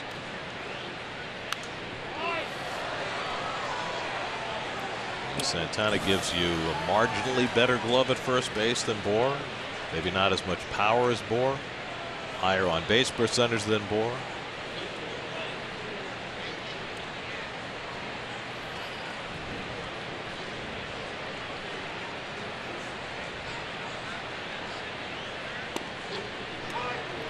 That changeup drops in for a strike, and it's 2-2.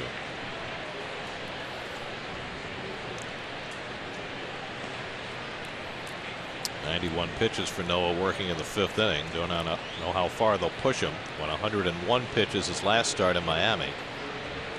And Santana bloops one into shallow center. That's going to fall for a base hit. So again, Santana spoils the dream of a 1-2-3 inning for Syndergaard.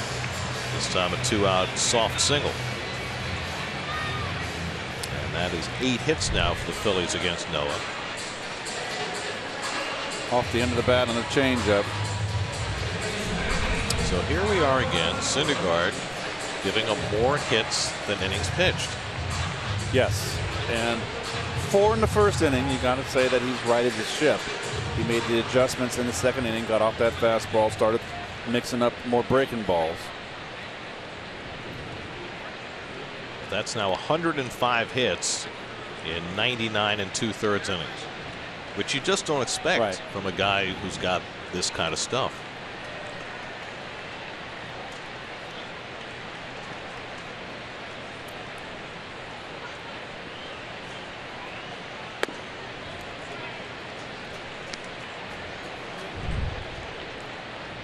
Well, it wasn't the prettiest hit in the world, but here's the 4D replay. Well, like I always say, it's a way out in front.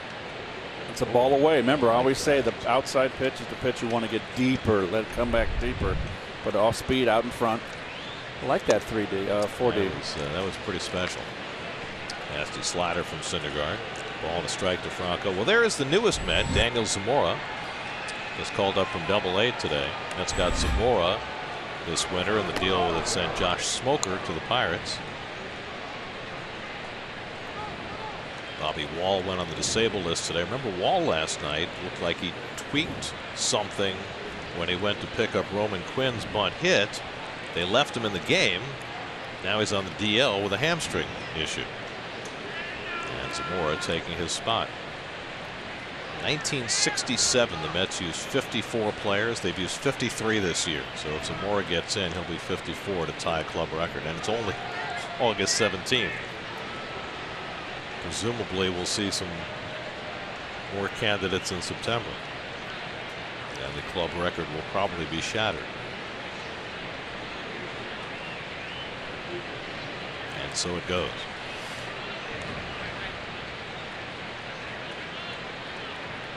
There he goes. There goes Santana again, and it's not handled by Plawecki. And Santana, who was running his last time on base, runs again, and he's got his second of the year. And he would have had it. Plawecki's got the yips back there. 4 stolen bases for the Phillies tonight, 3 of them by guys who never steal. He would have had it here. He got a good jump. He doesn't run that bad for a big guy. Santana, Franco, and Alfaro had combined for 1 stolen base all season. They've got 3 among them tonight. 2-1 to Franco, and he tries to hold, but he went around on that slider, and it's 2-2. Well, there's a lot of work to be done with Noah Syndergaard. They thought they had turned a corner earlier this year in terms of his ability to hold runners, but that has gone completely by the wayside. 24 steals allowed now, just 1 behind his teammate Steven Matz for the most allowed in the majors.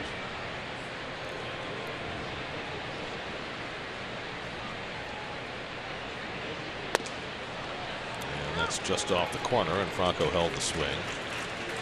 3-2.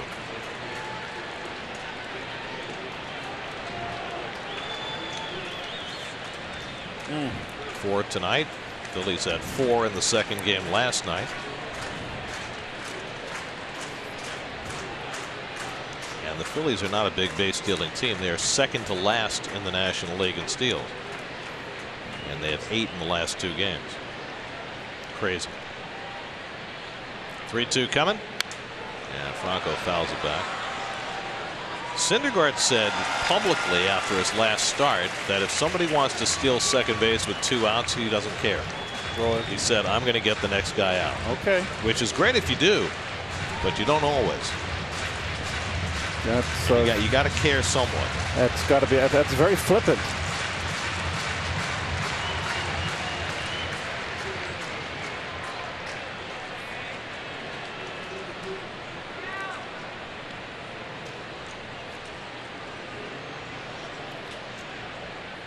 Two to Franco, and the curveball line to short, and grabbed by Rosario to end the inning. We played 5 in Philadelphia. That's down 4-1.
sacrifice fly by Todd Frazier.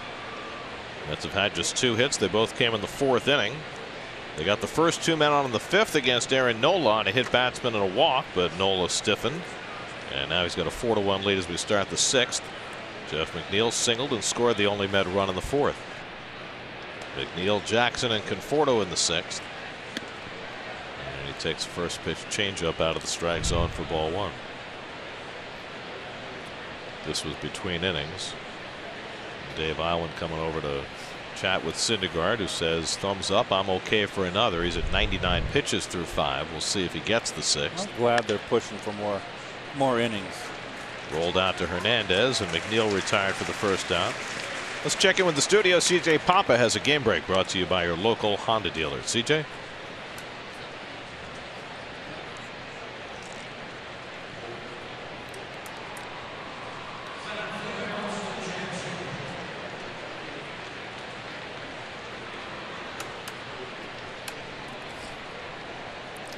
Now that's the instant update that we need. Max Scherzer going for a 16th win tonight. Aaron Nola going for his 14th. He's got the lead. Here's Austin Jackson, who had the other Met hit. He rolled one through the right side in the 4th, and then later in the inning got picked off by Nola.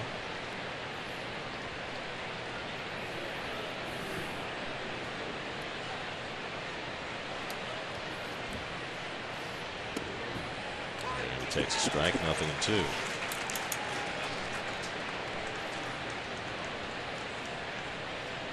Aaron Nola, his last 22 starts in this ballpark, 16-3 with a 2.10 ERA. And this is not considered a pitcher's haven, but he's made it one. You know what's great about a night like this, when you play a game like this in this kind of heat and you're out there, pitcher's the one that exerts the most energy, obviously. If he goes 9, boy, you can eat anything you want after the games because you burn so many calories, and you're going to be at some point you're going to get hungry, because most guys, I would think, eat at 3 o'clock for a 7 o'clock game. I could be wrong. That was my pattern. If you eat at 3, wouldn't you be starving by 11 o'clock? No. No? I don't think most guys would eat later than that. You can always go get a candy bar, a little sugar, energy. Sunflower seeds. Oh, no. Jackson lines one over short. He's got a base hit. Second hit of the night for Austin Jackson, and the 3rd for the Mets against Aaron Nola. 6 hits in the series now for Jackson.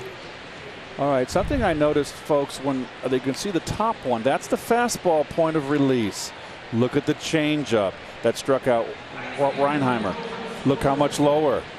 That is Western Union, if that is in fact a pattern. A hitter, or good hitters, are going to recognize that. Just that little subtle difference. Yeah, that was significant. You look at the crook of the elbow, his arm is much more extended out to the side on the changeup. I can pat myself on the back. I picked that one up. You are fantastic. That was my profession. Now, at what point can you pick that up as a hitter? In other words, if you're standing there at the plate and he drops his arm angle a little lower, do you see it before the release of the ball? Yes.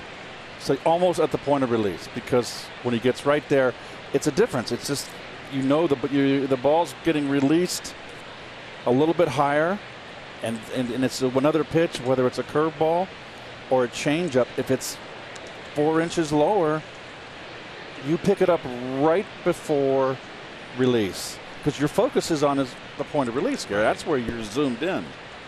Now, how many times do you think you have to see a pitcher to recognize that? Really? And that goes right into your brain. You say, okay, I'm looking out for that. I'm looking out for that. And the rest of the time I face him. 2-0 to Conforto, who's grounded out and struck out. And Michael swings and misses at a changeup, and it's 2-1. And if you really want to be selfish, like Rusty, I didn't tell the guys to cue it up, Lou Brock, don't tell your teammates because they get traded. Rusty kept that little book all those years. Rusty stopped. He didn't break it. He wouldn't tell us because we didn't earn it. He did all the work. He didn't break out that book until '84 when we had a chance to win the division, and he did it in August in the stretch run. Now that's a fascinating piece of information to me, because you know the perception is. Oh, there we go. It's nice that they have that for Lou. Where's the rusty one? The perception is that a team will do anything that it can to win. Right. And that if you have a piece of information that might help your teammates, that might help your team win, that you would give that without any grudgingness at all. Agreed. Right? And it was particularly never give secrets away to pitchers. Right. That I can understand. But, you know, I would go to Rusty and go, okay, Rusty, give me I know you got something on this guy. And he goes, no, you didn't earn it. But it was kind of funny when we got into like mid-August against the Cubs in '84. He came to me and started giving me what he had on pitchers and how they tipped their pitches. Fascinating. Jackson at first with one out, 2-2 to Conforto, and the curveball struck him out. Second time that Nola's gotten Conforto tonight, and his 9th strikeout. 2 out. Let's check in with Justine Ward, whose report tonight is brought to you by Volkswagen. Justine.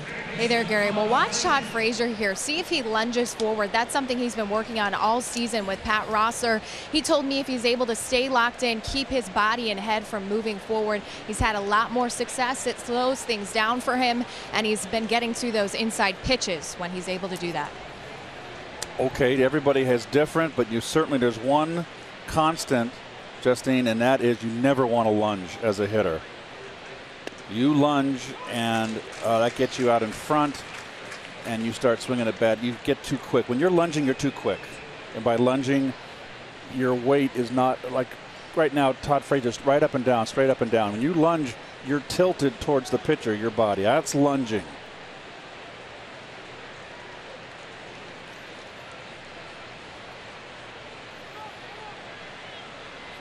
To the naked eye, to the layman, Todd appears to lunge even when he's successful. Yes, he's got a peculiar swing.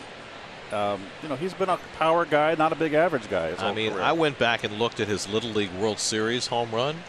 He was lunging then when he was 12 years old. He was developing that swing as a kid. He takes a changeup for a strike, and it's 0-2. You didn't like that call. I thought it had the knees. Nola throwing more and more changeups as this game goes along. And Jeremy Rehak, the rookie umpire here, getting an earful from Todd. I thought it was a strike. I thought it had the knees. And so it did. Todd likes to give the umpire some grief. Todd delivered the only Met run with a sac fly his last time up. Down in the count here, 0-2 against Nola. And the curveball misses. 1-2.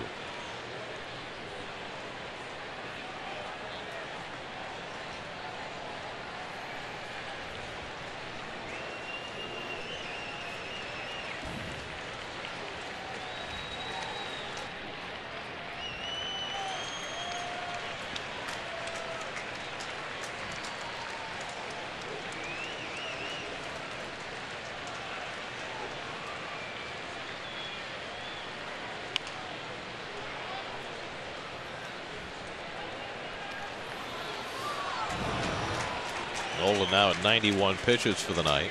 Threw 95 in 6 scoreless innings his last time out against San Diego. He's thrown as many as 114 in a start this year. He started the night 5th in the National League in innings pitched. If he gets through this 6th inning, he'll be at 160 innings for the year, with 6 weeks to go.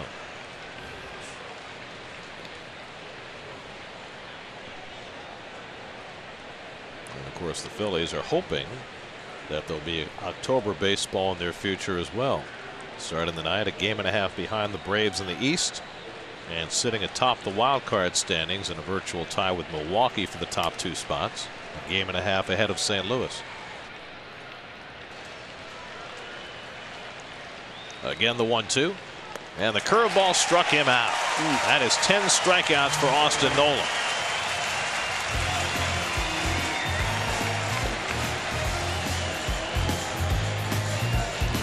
strikes out. Seventh time in his career, Nola struck out 10 or more. He's got a 4-1 lead.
Home sixth inning, Roman Quinn leads off against Noah Syndergaard.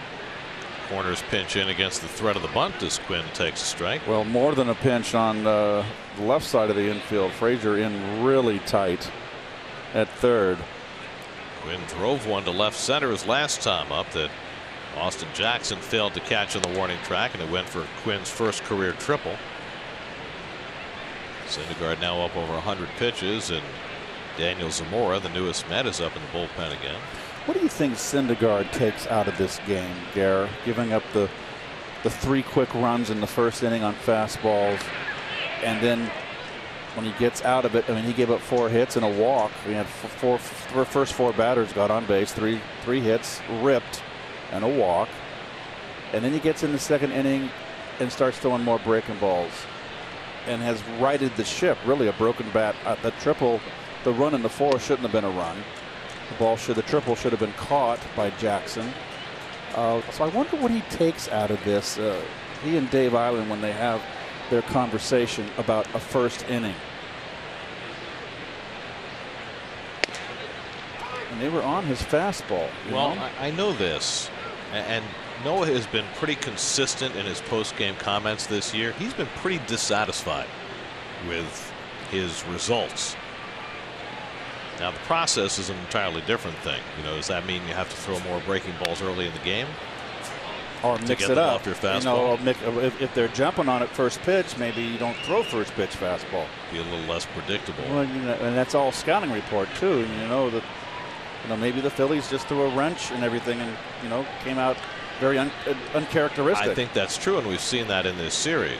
3-2 to Quinn, and he bounces one on the right side. McNeil hurries over to get it and gets the speedy Quinn one away. I mean, we talked about it yesterday and again tonight. This is a Phillies team that has really worked counts, seen a lot of pitches this year, but they went against type in the first game last night against Corey Oswalt, and they did it again early in the game tonight against Syndergaard. So maybe that surprised Noah. He thought he could get ahead with fastballs, but the Phillies were in cooperating. I'm sure the analytics, which is something that would be very valuable here, you want to know what the Phillies do, but not everybody pitches like Noah, and I'm sure that analytics has a background, enough history of how Philly approaches specifically Noah. And Alfaro is drilled. Bautista got hit earlier in the game. Noah threw a changeup that time that hit Alfaro, so clearly no intent. Yeah, the fans booing and they don't know. Not intentional. But, you know, if you've got a pitcher, a starting pitcher going out there that walks, you know, half of his innings and averages 4 walks, over 3.5 walks a game, then as an offensive team, you can go up there strategically with a plan to get deep in the count. But not a guy like Syndergaard who throws strikes. I remember with Greg Maddux, who's, you know, one of the best pitchers of his generation, 355 wins. He was an artist, but he threw strikes always. And every once in a while, there'd be a game where teams would jump him in the first inning and just pound him. And he would, you know, give up a 5 spot in the first inning because, you know, they know he's going to throw strikes. And that's why he would have those, you know, 82 pitch complete games, because teams would swing early. And if he wasn't perfect, every once in a while, teams would mash him. There goes the runner, the throw by Plawecki. And it's yet another stolen base for the Phillies, the second of the night and the second of the career of Jorge Alfaro. Wow. 5 stolen bases tonight for the Phils, 4 of them by players who had 1 combined stolen base for the season before the night began. And the second time Alfaro stolen with the pitcher at the plate. Well, here's the sneak attack. You know, you got to sacrifice. You're not going to steal. You know, you're not. And there he is now. It's a nice play. Now you're butting him to third. Well, there's no reason to bunt. That's right. With the runner at second and 1 out. I mean, Bautista's still playing well in at first base, but this is not a bunting situation. Yeah, I'm not sure what he's doing there. You know what? I wouldn't play that aggressively in, because if he goes to third base on a bunt, bunt's a bad play here. Yeah, with a runner at second and 1 out, you should never be sacrificing. And right. The Mets are playing as though the sacrifice is in order. And Kepler knows better. He's not giving a bunt sign to Nola in this spot. I'm not sure what the Mets are doing. 2 strikes, and they're still in at the corners. It's mindless. Nobody in the history of the game has ever bunted with a runner at second and 1 out. There's no reason to. That's just asleep at the switch.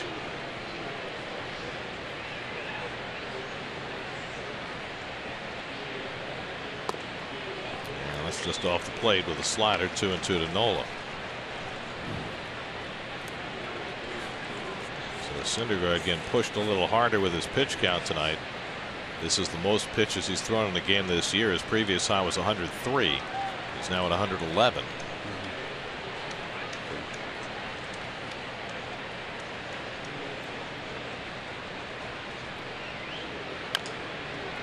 Nola tops 1 foul.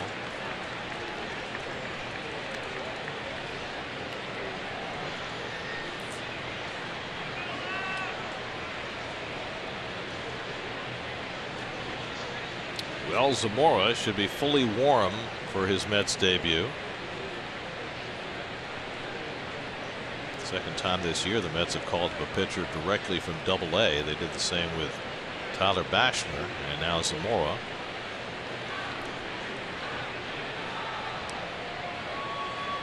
Two coming, and it's inside, and it's a full count to Nola. And Nola may just simply be running out of gas. 113 pitches, by far a season high, and struggling now just to get through the pitcher.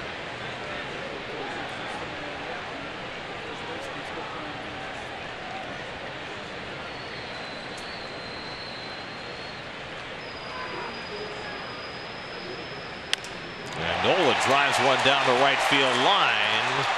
Foul.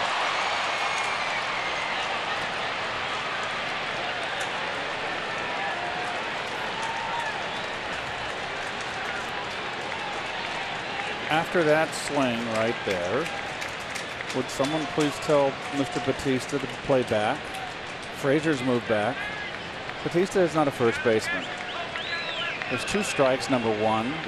You already said the situation doesn't call for a bunt. And now with 2 strikes, you're going to play on the grass. You got to go back. You play deep. Look at Frazier over third. He's back where he should be.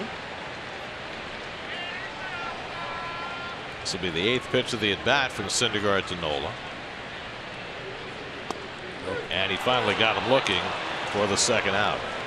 That's 5 strikeouts for Syndergaard, and that's the last pitch he'll throw tonight. Mickey Callaway will make a double switch. Syndergaard left out there for 115 pitches, by far a season high, and he'll exit, and Daniel Zamora will come in and make his major league debut. Call to the bullpen brought to you by Verizon. Syndergaard out after 5 2/3. Zamora coming in. We'll be right back.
To third, Frazier comes out, and Daniel Zamora in to make his major league debut. Well, he come up from Double-A, as Gary mentioned. There's his minor league numbers. Takes the spot of Bobby Wall, put on the DL. And his first pitch slider misses inside to Hernandez, ball one. Hernandez 2 for 3 tonight. Now turning around about right-handed for the first time. He's a better left-hand hitter than right.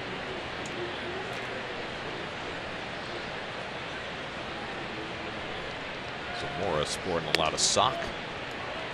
And he misses outside. 2-0. Daniel Zamora came over in the trade for Josh Smoker in the offseason. California kid born in Loma Linda, but came east for college ball, played at Stony Brook. 40th round pick by the Pirates in 2015, and now he's in the big leagues. And he backdoors the breaking ball for a strike, 2-1. He likes his slider. Zamora is a kid who was really not a prospect coming out of high school, and he had to lose a ton of weight in order to make himself a viable professional athlete. That's why he had to come east for college. He had basically no Division I offers. And he gets the slider in for a strike, 2-2. But he's had a terrific year in Double-A for the Mets this year. Low walk total, high strikeout total, not a lot of hits allowed, and has put himself on the map.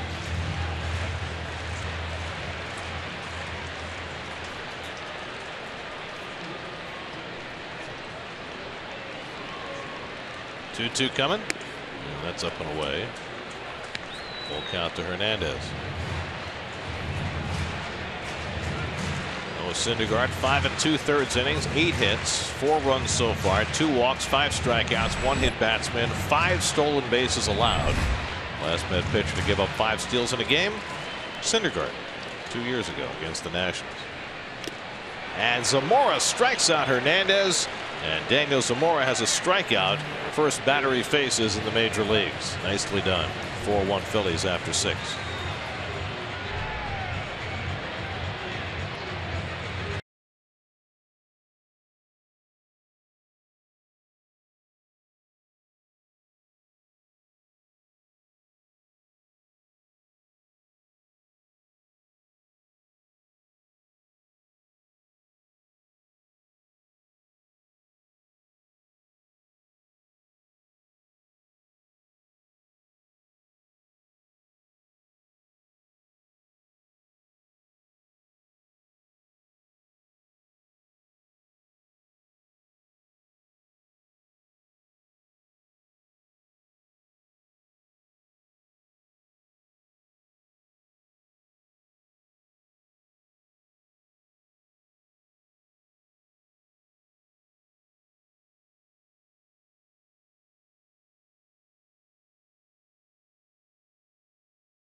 away from home. The Rockies just a game and a half behind the Diamondbacks for the NL West lead.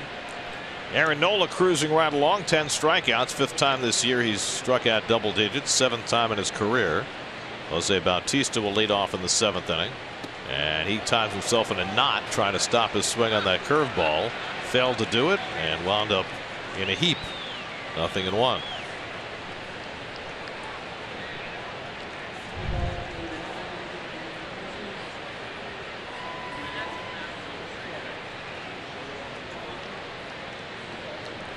That almost hurts.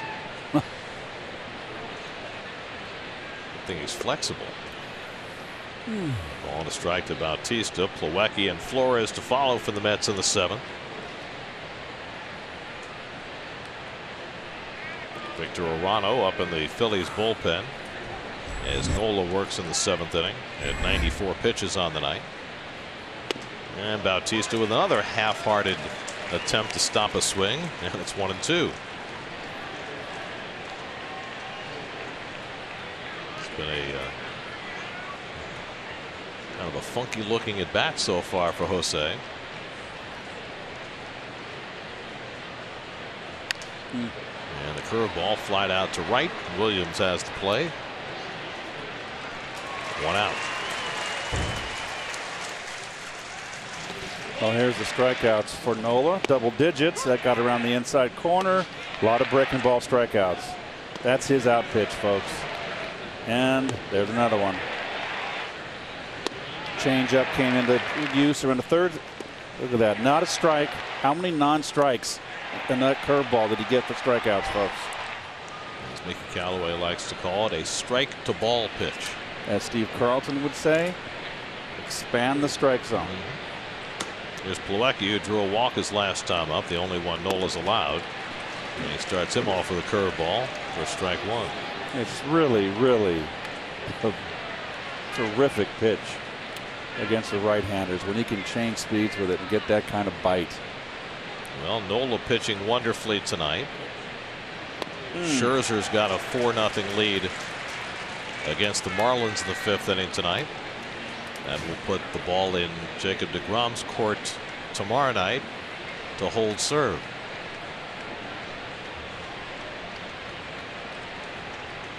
Three top competitors in the National League Cy Young race. And the curveball bounced down to 3rd for Franco. And a wide throw, but a good stretch by Santana for the 2nd out.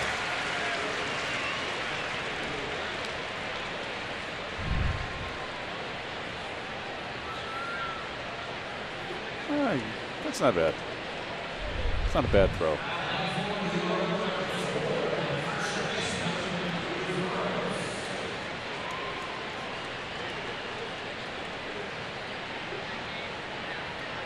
So 2 out and nobody on. Now Wilmer Flores bats for the first time. Wilmer played both ends of the doubleheader last night.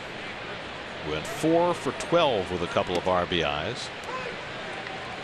I think everybody who put on a Mets uniform had at least 3 or 4 hits yesterday. Mets tied a modern major league record when they had 7 players score 3 runs or more in the first game yesterday. They had 6 players have at least 3 hits in the first game yesterday. That's a franchise high for a 9-inning game. I mean, they basically rewrote their record book in that 24-4 shellacking. Of course, they rewrote the other side of the record book 3 weeks earlier when they lost that lopsided game to the Nationals.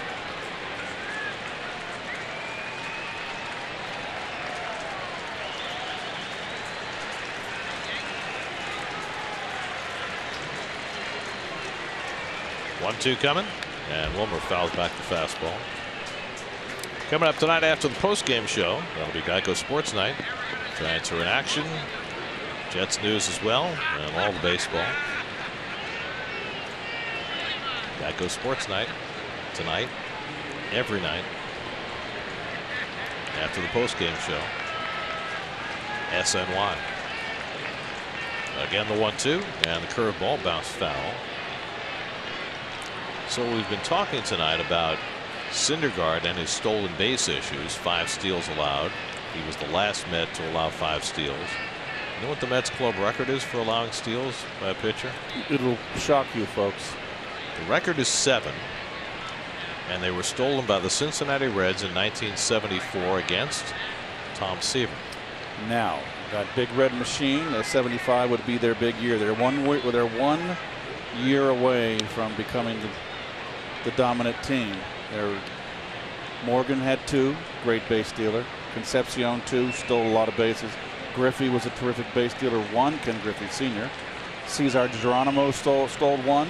He could steal bases. That was a fast team. Johnny Bench snuck 1 in. That's a surprise. Yeah. Well, tonight, Santana, Franco, and Alfaro twice among the 5 steals against Syndergaard. That's the really troubling part.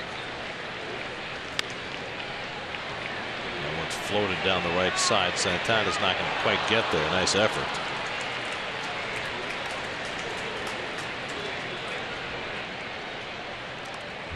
Oh, good effort here. Santana way off the line. There he goes. That's hustling.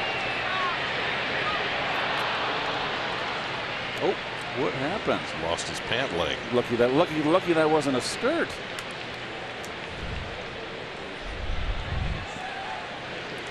Well, if you hike up your pants and you slide, sometimes they get hiked a little further than you intended. 8th pitch of the at bat to Wilmer, and he takes it out of the strike zone. A changeup, 3-2. Jack Reinheimer would be next. Wilmer came in on the double switch in the last half inning, hitting in the 8th spot where the pitcher had been.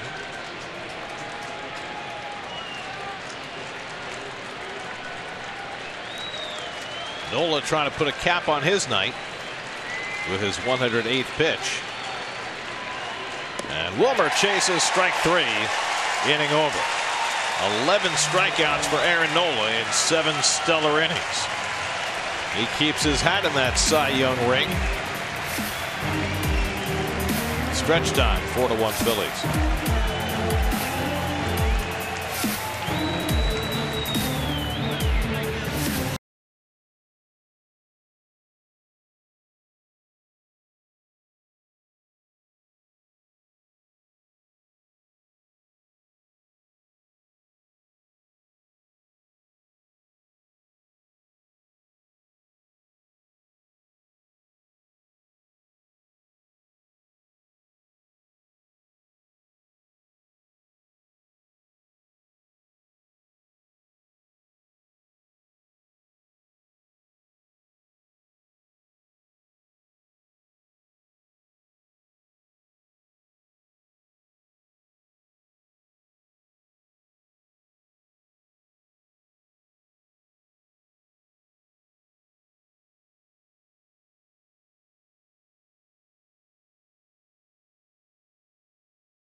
Rhys Hoskins leads off the home 7th against Daniel Zamora, who struck out Cesar Hernandez, first batter he faced in the big leagues to end the 6th. Hoskins a walk, a ground out, and a strikeout tonight, 0 for 2 after homering in both ends of the doubleheader yesterday. Hoskins a .221 hitter against left-handers, 3 home runs of his 25. 221, you say? Yeah, that's amazing. It is. You would think he'd do much better than that against lefties. You would think. There's Asdrubal Cabrera joining a laugh on deck. And Zamora falls behind 3-0. See why the Mets put the shift on against Hoskins. Very few balls hit to the right side on the ground.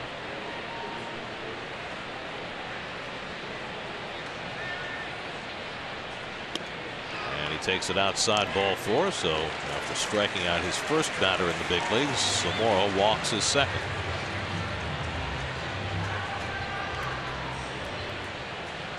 Now Asdrubal, who drove in the first run of the day with an opposite field double in the first. Cabrera is playing his 18th game for the Phillies. He is still the Mets club leader in home runs and RBIs and base hits and basically every offensive category.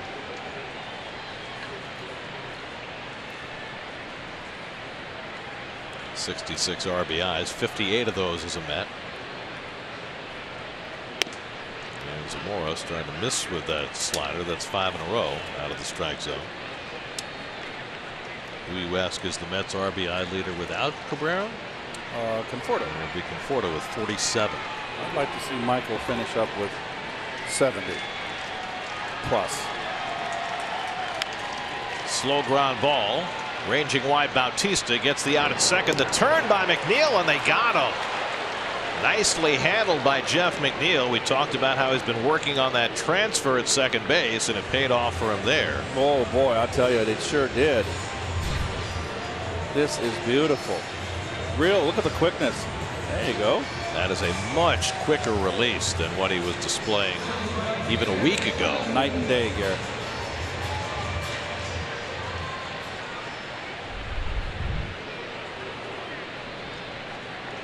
Practice pays off. 2 out and nobody on now. Nick Williams, 1 for 3, drove in a run with a first inning single. So the final line on Syndergaard, he went 5 2/3, allowed 4 runs, 8 hits, 2 walks, 5 strikeouts, a hit batsman, 115 pitches, a season high. It's the first time in Syndergaard's career he's given up 3 or more earned runs in 4 consecutive starts, and those are the 4 starts he's made since coming back from the hand, foot, and mouth virus.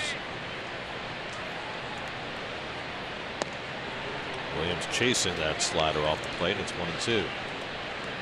Well, we can see what Daniel Zamora's bread and butter is. Yes, it's a big old sweeping breaking ball.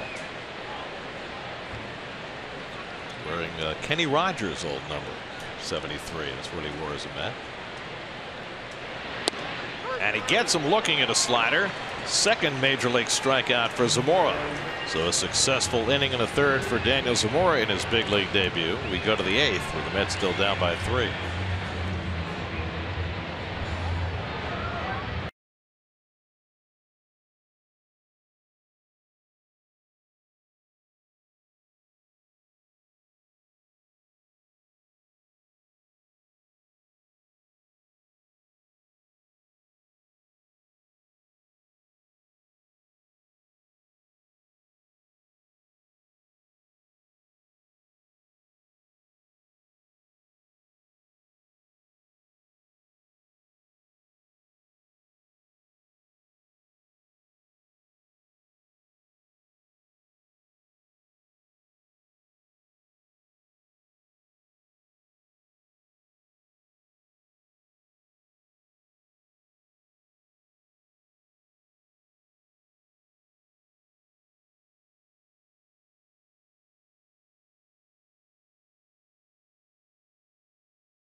look at Plawecki, who's probably got the scouting report on Zamora. He wants him to drop down Laredo.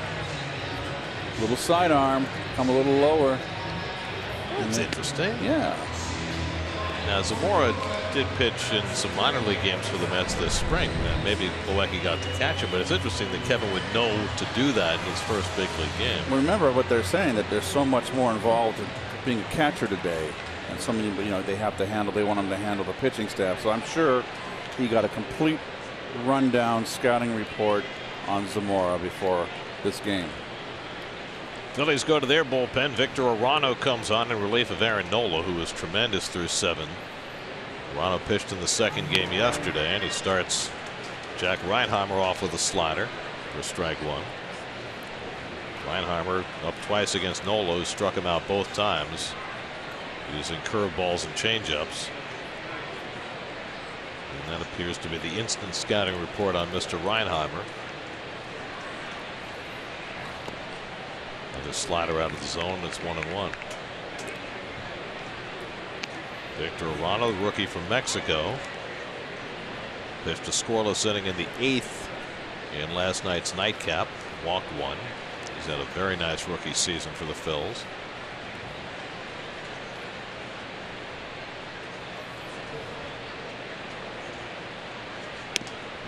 Right now setting up in front of Sir Anthony Dominguez. I love that. It's actually Sir, right? E is A.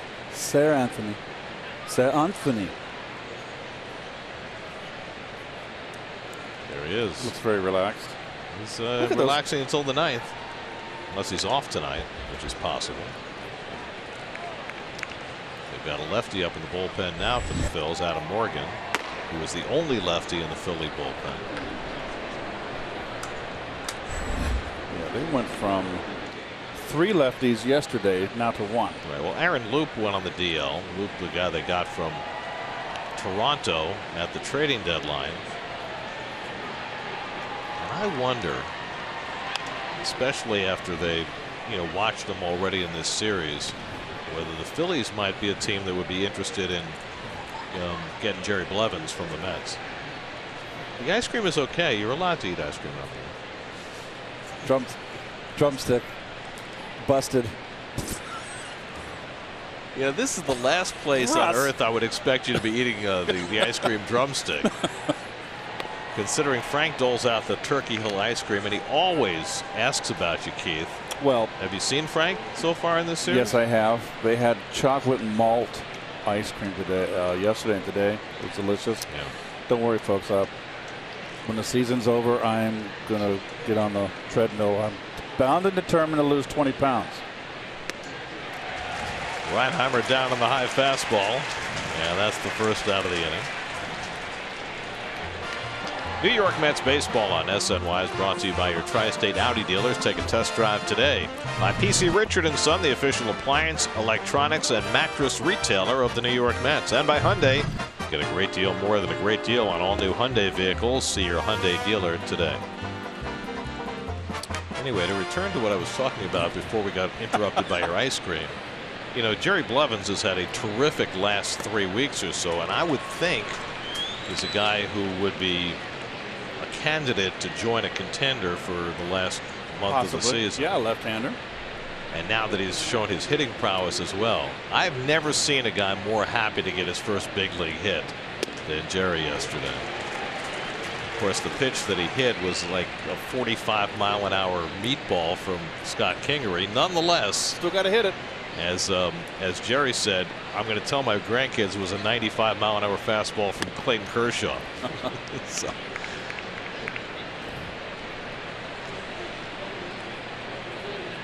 Ahmed Rosario, after 6 hits, including 3 extra base hits yesterday, has gone 0 for 3 in this game.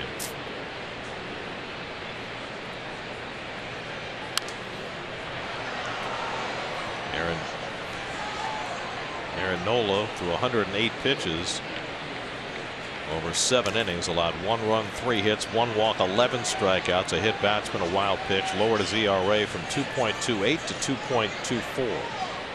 Still well behind DeGrom. And Rosario down on strikes, so back-to-back strikeouts for Arano. That's now 13 Ks for the Philly pitchers in this game. Jeff McNeil coming up. We check in with Justine. Hey, Gary. Well, you wouldn't know by looking at him, but Jeff McNeil has put on 25 pounds of muscle since 2015, and he told me how he did it. He said every offseason he went in the weight room, did a lot of weightlifting with heavy weights. He also ate about 4 to 5 meals a day, and he said because of that, he felt he's found a little more power at the plate. He is a pretty slender guy, so naturally he's about 165. He's in season right now, so he's 185. But he says he doesn't have to swing as hard, and he thinks it's because he's put on the muscle. Okay, that's a lot of chowing down, Justine. 5 meals, jeez. Because Jeff is, during that time, since 2015, had to battle through some really serious injury problems. A hip labrum tear that cost him most of the season 2 years ago. A hernia that cost him another chunk of a season last year. So it's been a struggle for Jeff just to stay on the field. And this year was the first year he had really taken that big step forward to establish himself as a prospect and use that muscle to some positive end. 2 balls and a strike to Jeff, who's 1 for 3 in this game. Singled and scored the only Mets run in the 4th.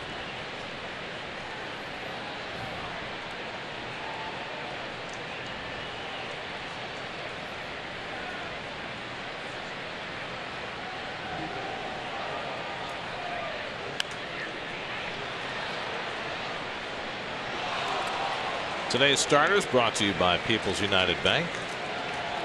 A less than stellar effort from Noah Syndergaard and a wonderful game for Aaron Nola. His 5th double-digit strikeout game of the year. He's faced the Mets 4 times this year, and the Mets really haven't touched him in any of those 4.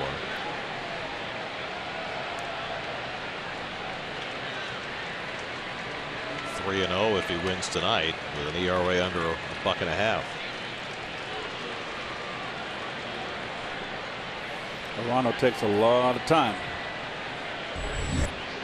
Austin Jackson, who has 2 of the Mets' 3 hits tonight, would be next.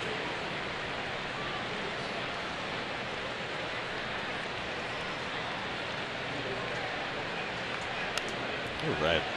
Arano's from the Pedro Baez school. Yep. He likes to string out the count too. He's got control. He knows what he's doing. He's always looking to trick a hitter, looking for the strikeout with that slider. And he's not afraid to go 3-2, but he does put a tremendously prolongs the game. Well, it gives you more time to talk, which is always a good thing. I'd like to know how many words come out of our mouth on a game. Depends who's pitching. I mean, I mentioned Pedro Baez, right? If you had to watch Pedro Baez come in relief, I'd have a heart attack. You would have to come up with at least 1,000 more words every week than you currently do. Speaking of Pedro Baez and the Dodgers, you see Kenta Maeda now is going to be their closer until Jansen's back. How about that? Remember, they used him out of the bullpen in the postseason last year, and he did really well. Fly ball out to left center. That may fall, and it does. And hustling into second base is McNeil, standing with a pop fly double. Where in the heck was Quinn playing? I mean, McNeil does not have power to be playing that deep. This ball had a lot of hang time. And Hoskins doesn't cover any ground out there. So Franco not accustomed to going back on a pop-up at that angle because he's playing in the shift. He's a third baseman playing in the shortstop spot, so he didn't look very comfortable approaching that ball. It's one problem with the shift that we never talk about, right? The difference in angles on pop-ups. I mean, shortstops play their whole lives going out on balls like that. Third basemen never do. Even on ground balls, third baseman's a hot corner, and all of a sudden you're going to be put out in the shortstop, and you got more time to think about a ground ball. So McNeil's second hit is a pop fly double. Here's Jackson, and he takes a fastball strike. Oh, there he's got directly over his head.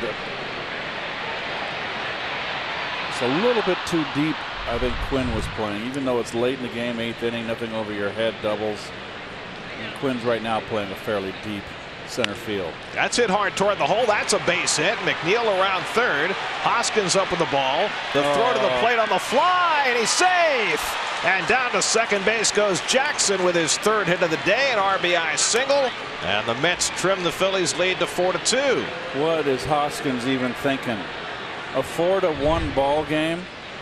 If I'm going to be throwing home, if he's going to be throwing home, he's got to really focus on hitting the cutoff man.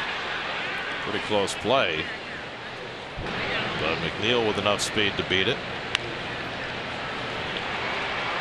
Now you got a base hit. It's a 1-run ball game. Gets in ahead of the tag from Alfaro, so the Mets will get the tying run to the plate with Michael Conforto, and Gabe Kapler is going to bring in his lefty. So McNeil and Jackson doing all the hitting in this game for the Mets. They have all 5 hits between them. Mets down 4-2 as Adam Morgan comes in to face Conforto, with the Mets down 2 in the 8th. We'll be right back to Philadelphia.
Well, against the left-handers, 240, but since June 28th, lefties have only hit 152 off them.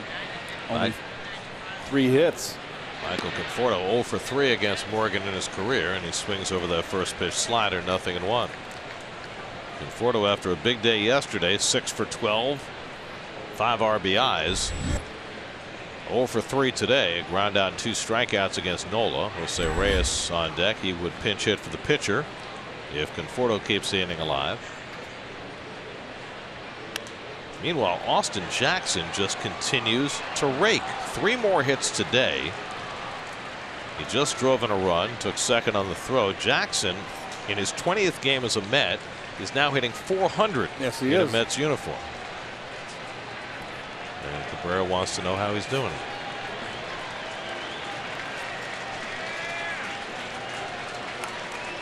Morgan quickly ahead on Conforto, 0-2.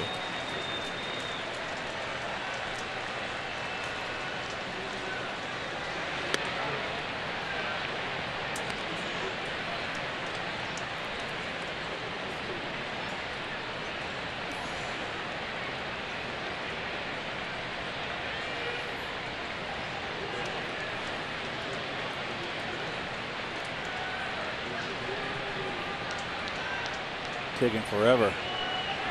Both these pitches, Arano, now Morgan.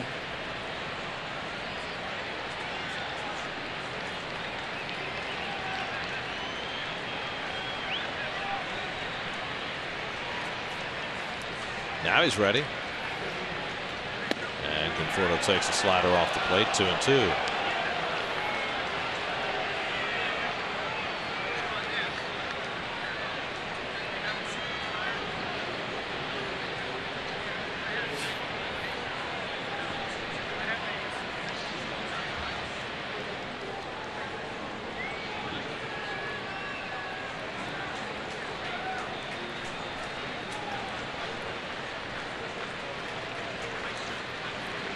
Two coming, and Conforto takes it just off the plate.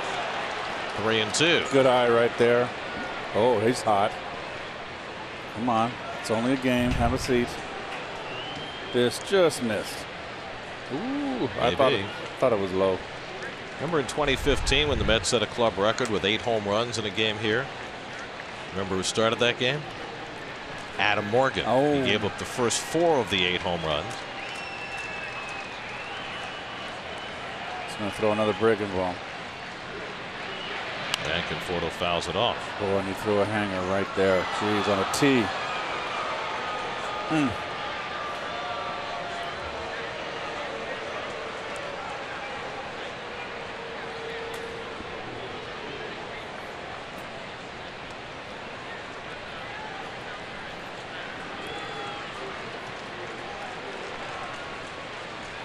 Seventh pitch of the at bat coming from Morgan to Conforto.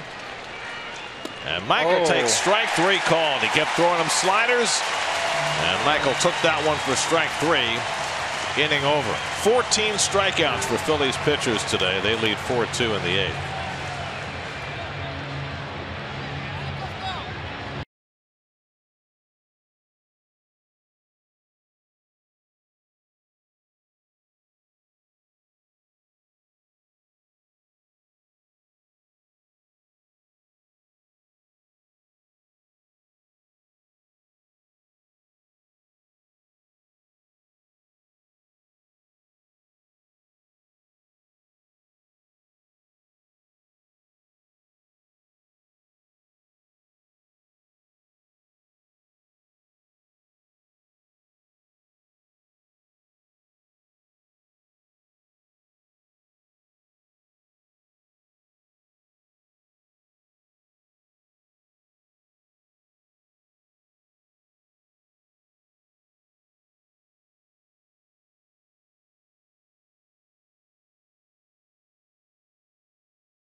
Appearance was against the Yankees, that lone game. He collected his 7th save.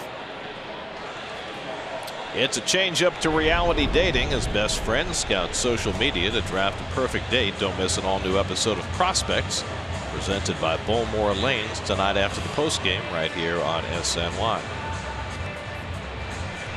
Carlos Santana leads off the bottom of the 8th. Santana has a single and a walk tonight. He has stolen a base. One of 5 stolen bases for the Phils tonight against Syndergaard. Gonzalez's first pitch fastball is fouled off. Well, Daniel Zamora went an inning and a third in his big league debut. No runs, no hits, a walk, 2 strikeouts. ERA 0. How many pitches? Well, it's interesting you ask. He threw 16 pitches, Keith. Okay. Be good to go tomorrow. 4 o'clock game tomorrow. That's right. Now, if I don't know how much sun we're going to have tomorrow, but if we do, shadows might play an issue, Yes. especially with DeGrom and Arrieta on the mound. And we're on Pix 11 tomorrow, correct? Yes, we are. Be sure to bring the proper attire. Oh, I have the shirt. The lighter blue shirt. Well, we're in our Los Angeles Charger blue.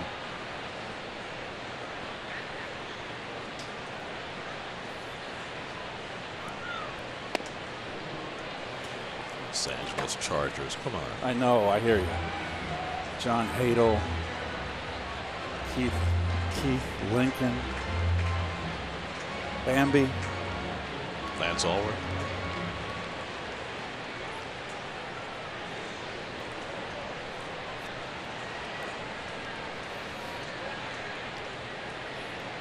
Two to Santana. And the curveball misses. Full count. Michael Franco on deck, then Roman Quinn for the Phillies as they look to add on in the 8th.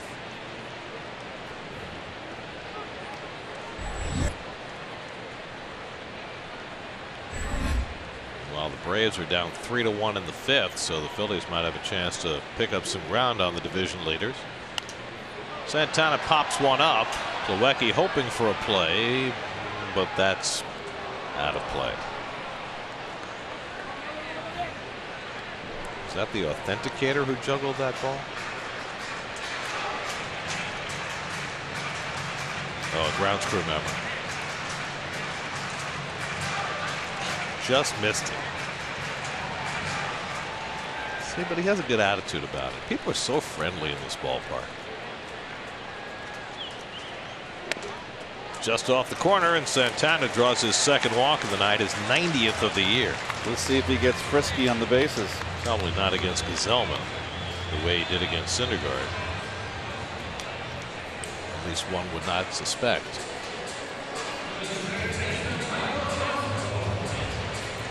Now Michael Franco is also among the stolen base grabbers tonight. The thieves, the larcenous ones.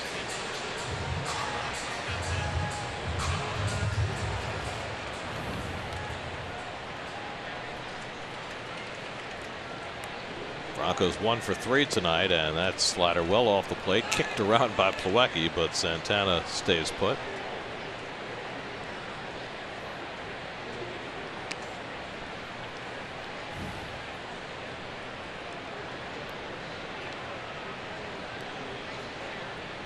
Franco's been the Phillies' hottest hitter for the last month and a half. Came into the night over the last 47 games with a .946 OPS. He has really reformed a lot of what plagued him the last couple of years, not chasing as much out of the strike zone, hitting more balls to right field. Something has flipped a switch with Franco. Maybe it was the threat of a loss of playing time. Right? They had J.P. Crawford here. They brought up Scott Kingery. They traded for Cabrera. But Franco has really solidified his spot. Conforto reels it in for the first out.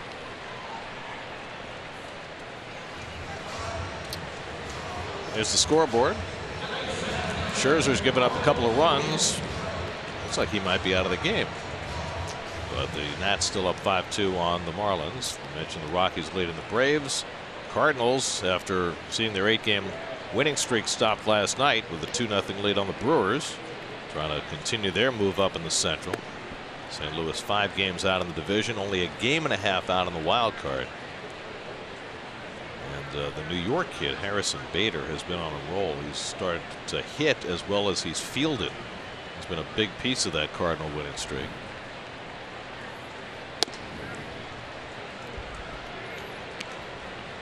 To 2-0 to Quinn.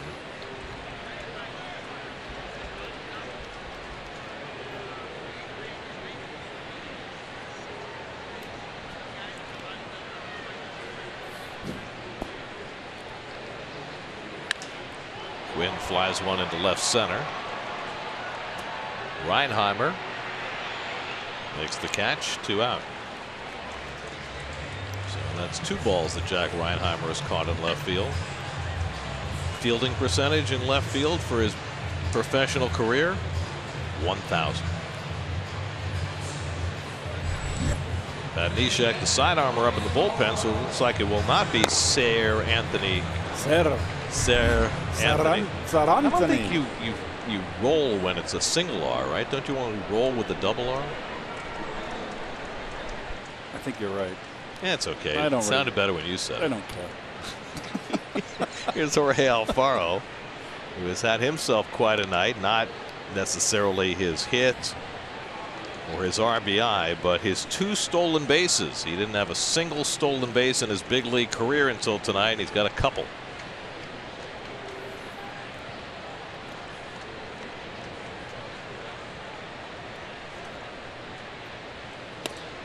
And Alfaro takes a strike.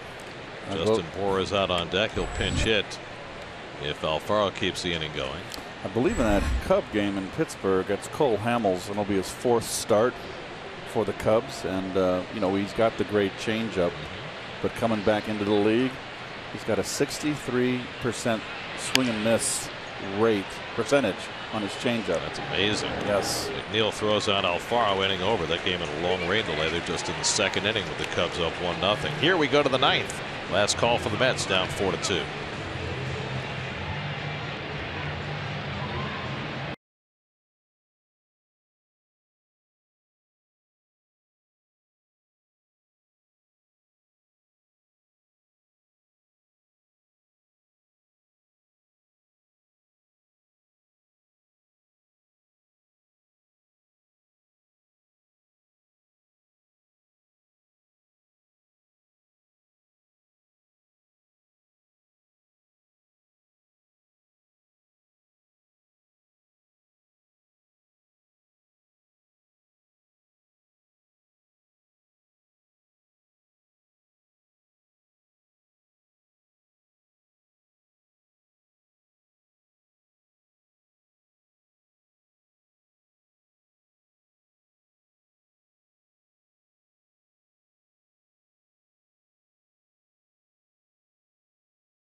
All right, guys, here we go to the 9th inning. It's a beautiful fountain. Double switch for the Phillies. Scott Kingery comes in for defense. He will play shortstop as Drupal Cabrera is going to move to 3rd base. Michael Franco comes out of the game. And Pat Neshek will come on to pitch. He'll hit in the 6th spot in the order. Neshek, the veteran, been bounced around, got the funky motion. So far, so good in a Philly uniform. Jose Reyes leads off to pinch hit, and he takes a strike from Neshek. There's Cabrera, who's moved to 3rd base, placed a position he handled very well when the Mets moved him there last year.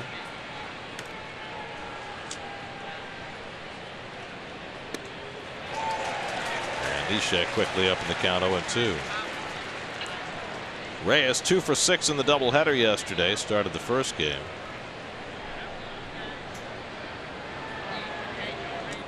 Neshek now 37 years old, still throwing that funky sidearm thing. Ball and 2 strikes. Second stint with the Phillies. hurt a good portion of this year, just his 17th appearance. And Reyes lofts one foul. It should be playable for Santana, and he reels it in for the first down.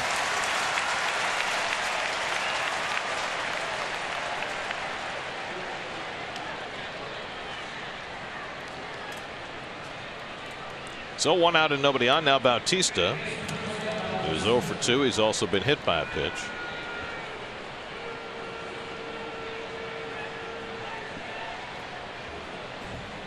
Neshek didn't make his season debut till the 1st of July. He was out with a shoulder strain the first 3 months of the year. But he has been terrific since coming back, and now getting a save opportunity tonight. Sir Anthony Dominguez not getting the closing role tonight after he worked the second game in last night's doubleheader. Neshek has 2 saves this year, and he throws a fastball for a strike to Bautista, and it's quickly 0-2. Neshek has played with 7 different major league teams, and he has been a bear for right-hand hitters wherever he's gone. Off the plate to Bautista. Kevin Plawecki on deck. Adam Morgan came in to get Conforto out to end the 8th, the only batter he faced. So Gabe Kapler successfully mixing and matching here. And now it's 2-2 to Bautista.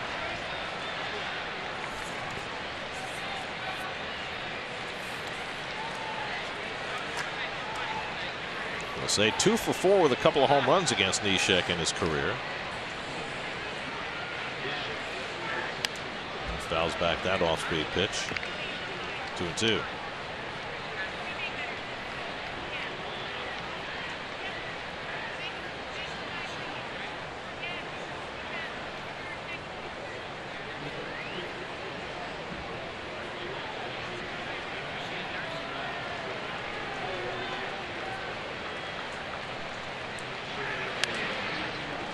Put that fastball in on him, and he fouled it off.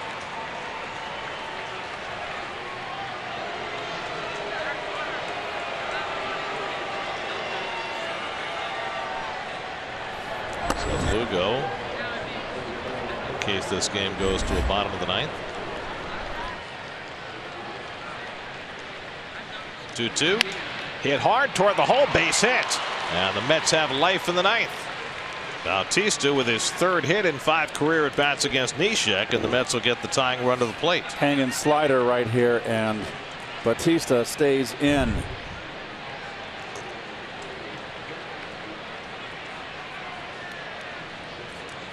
Just out of the reach of Kingery.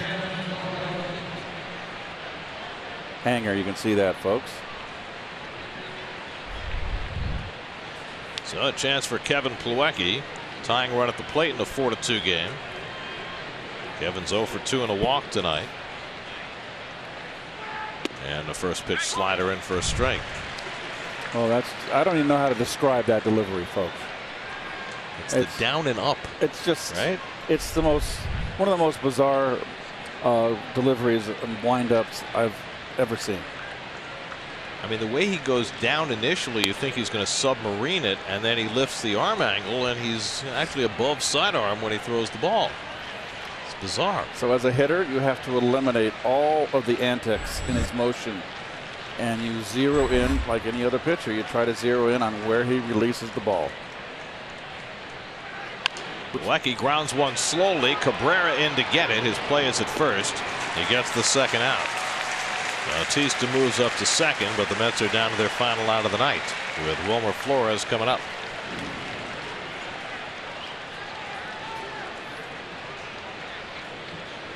Wilmer up for the second time after coming in a double switch. He struck out against Nola in the 7th. Neshek trying to get the final out to secure Nola's 14th win of the year. Neshek has 10 career saves, 2 this year, and he's got 1 more out to get.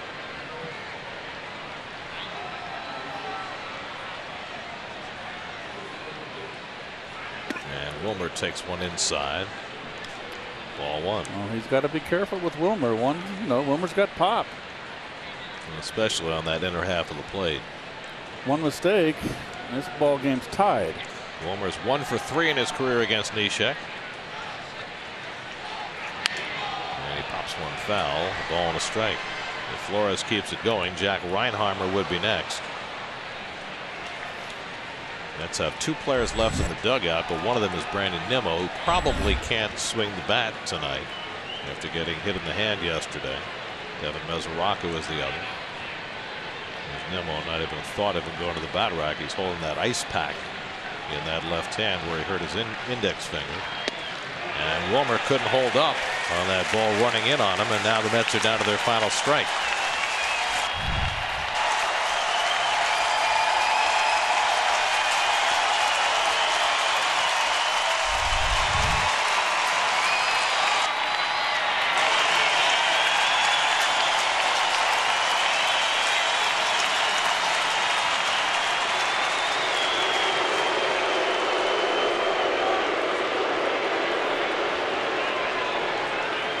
Bad step out by Wilmer. Certainly.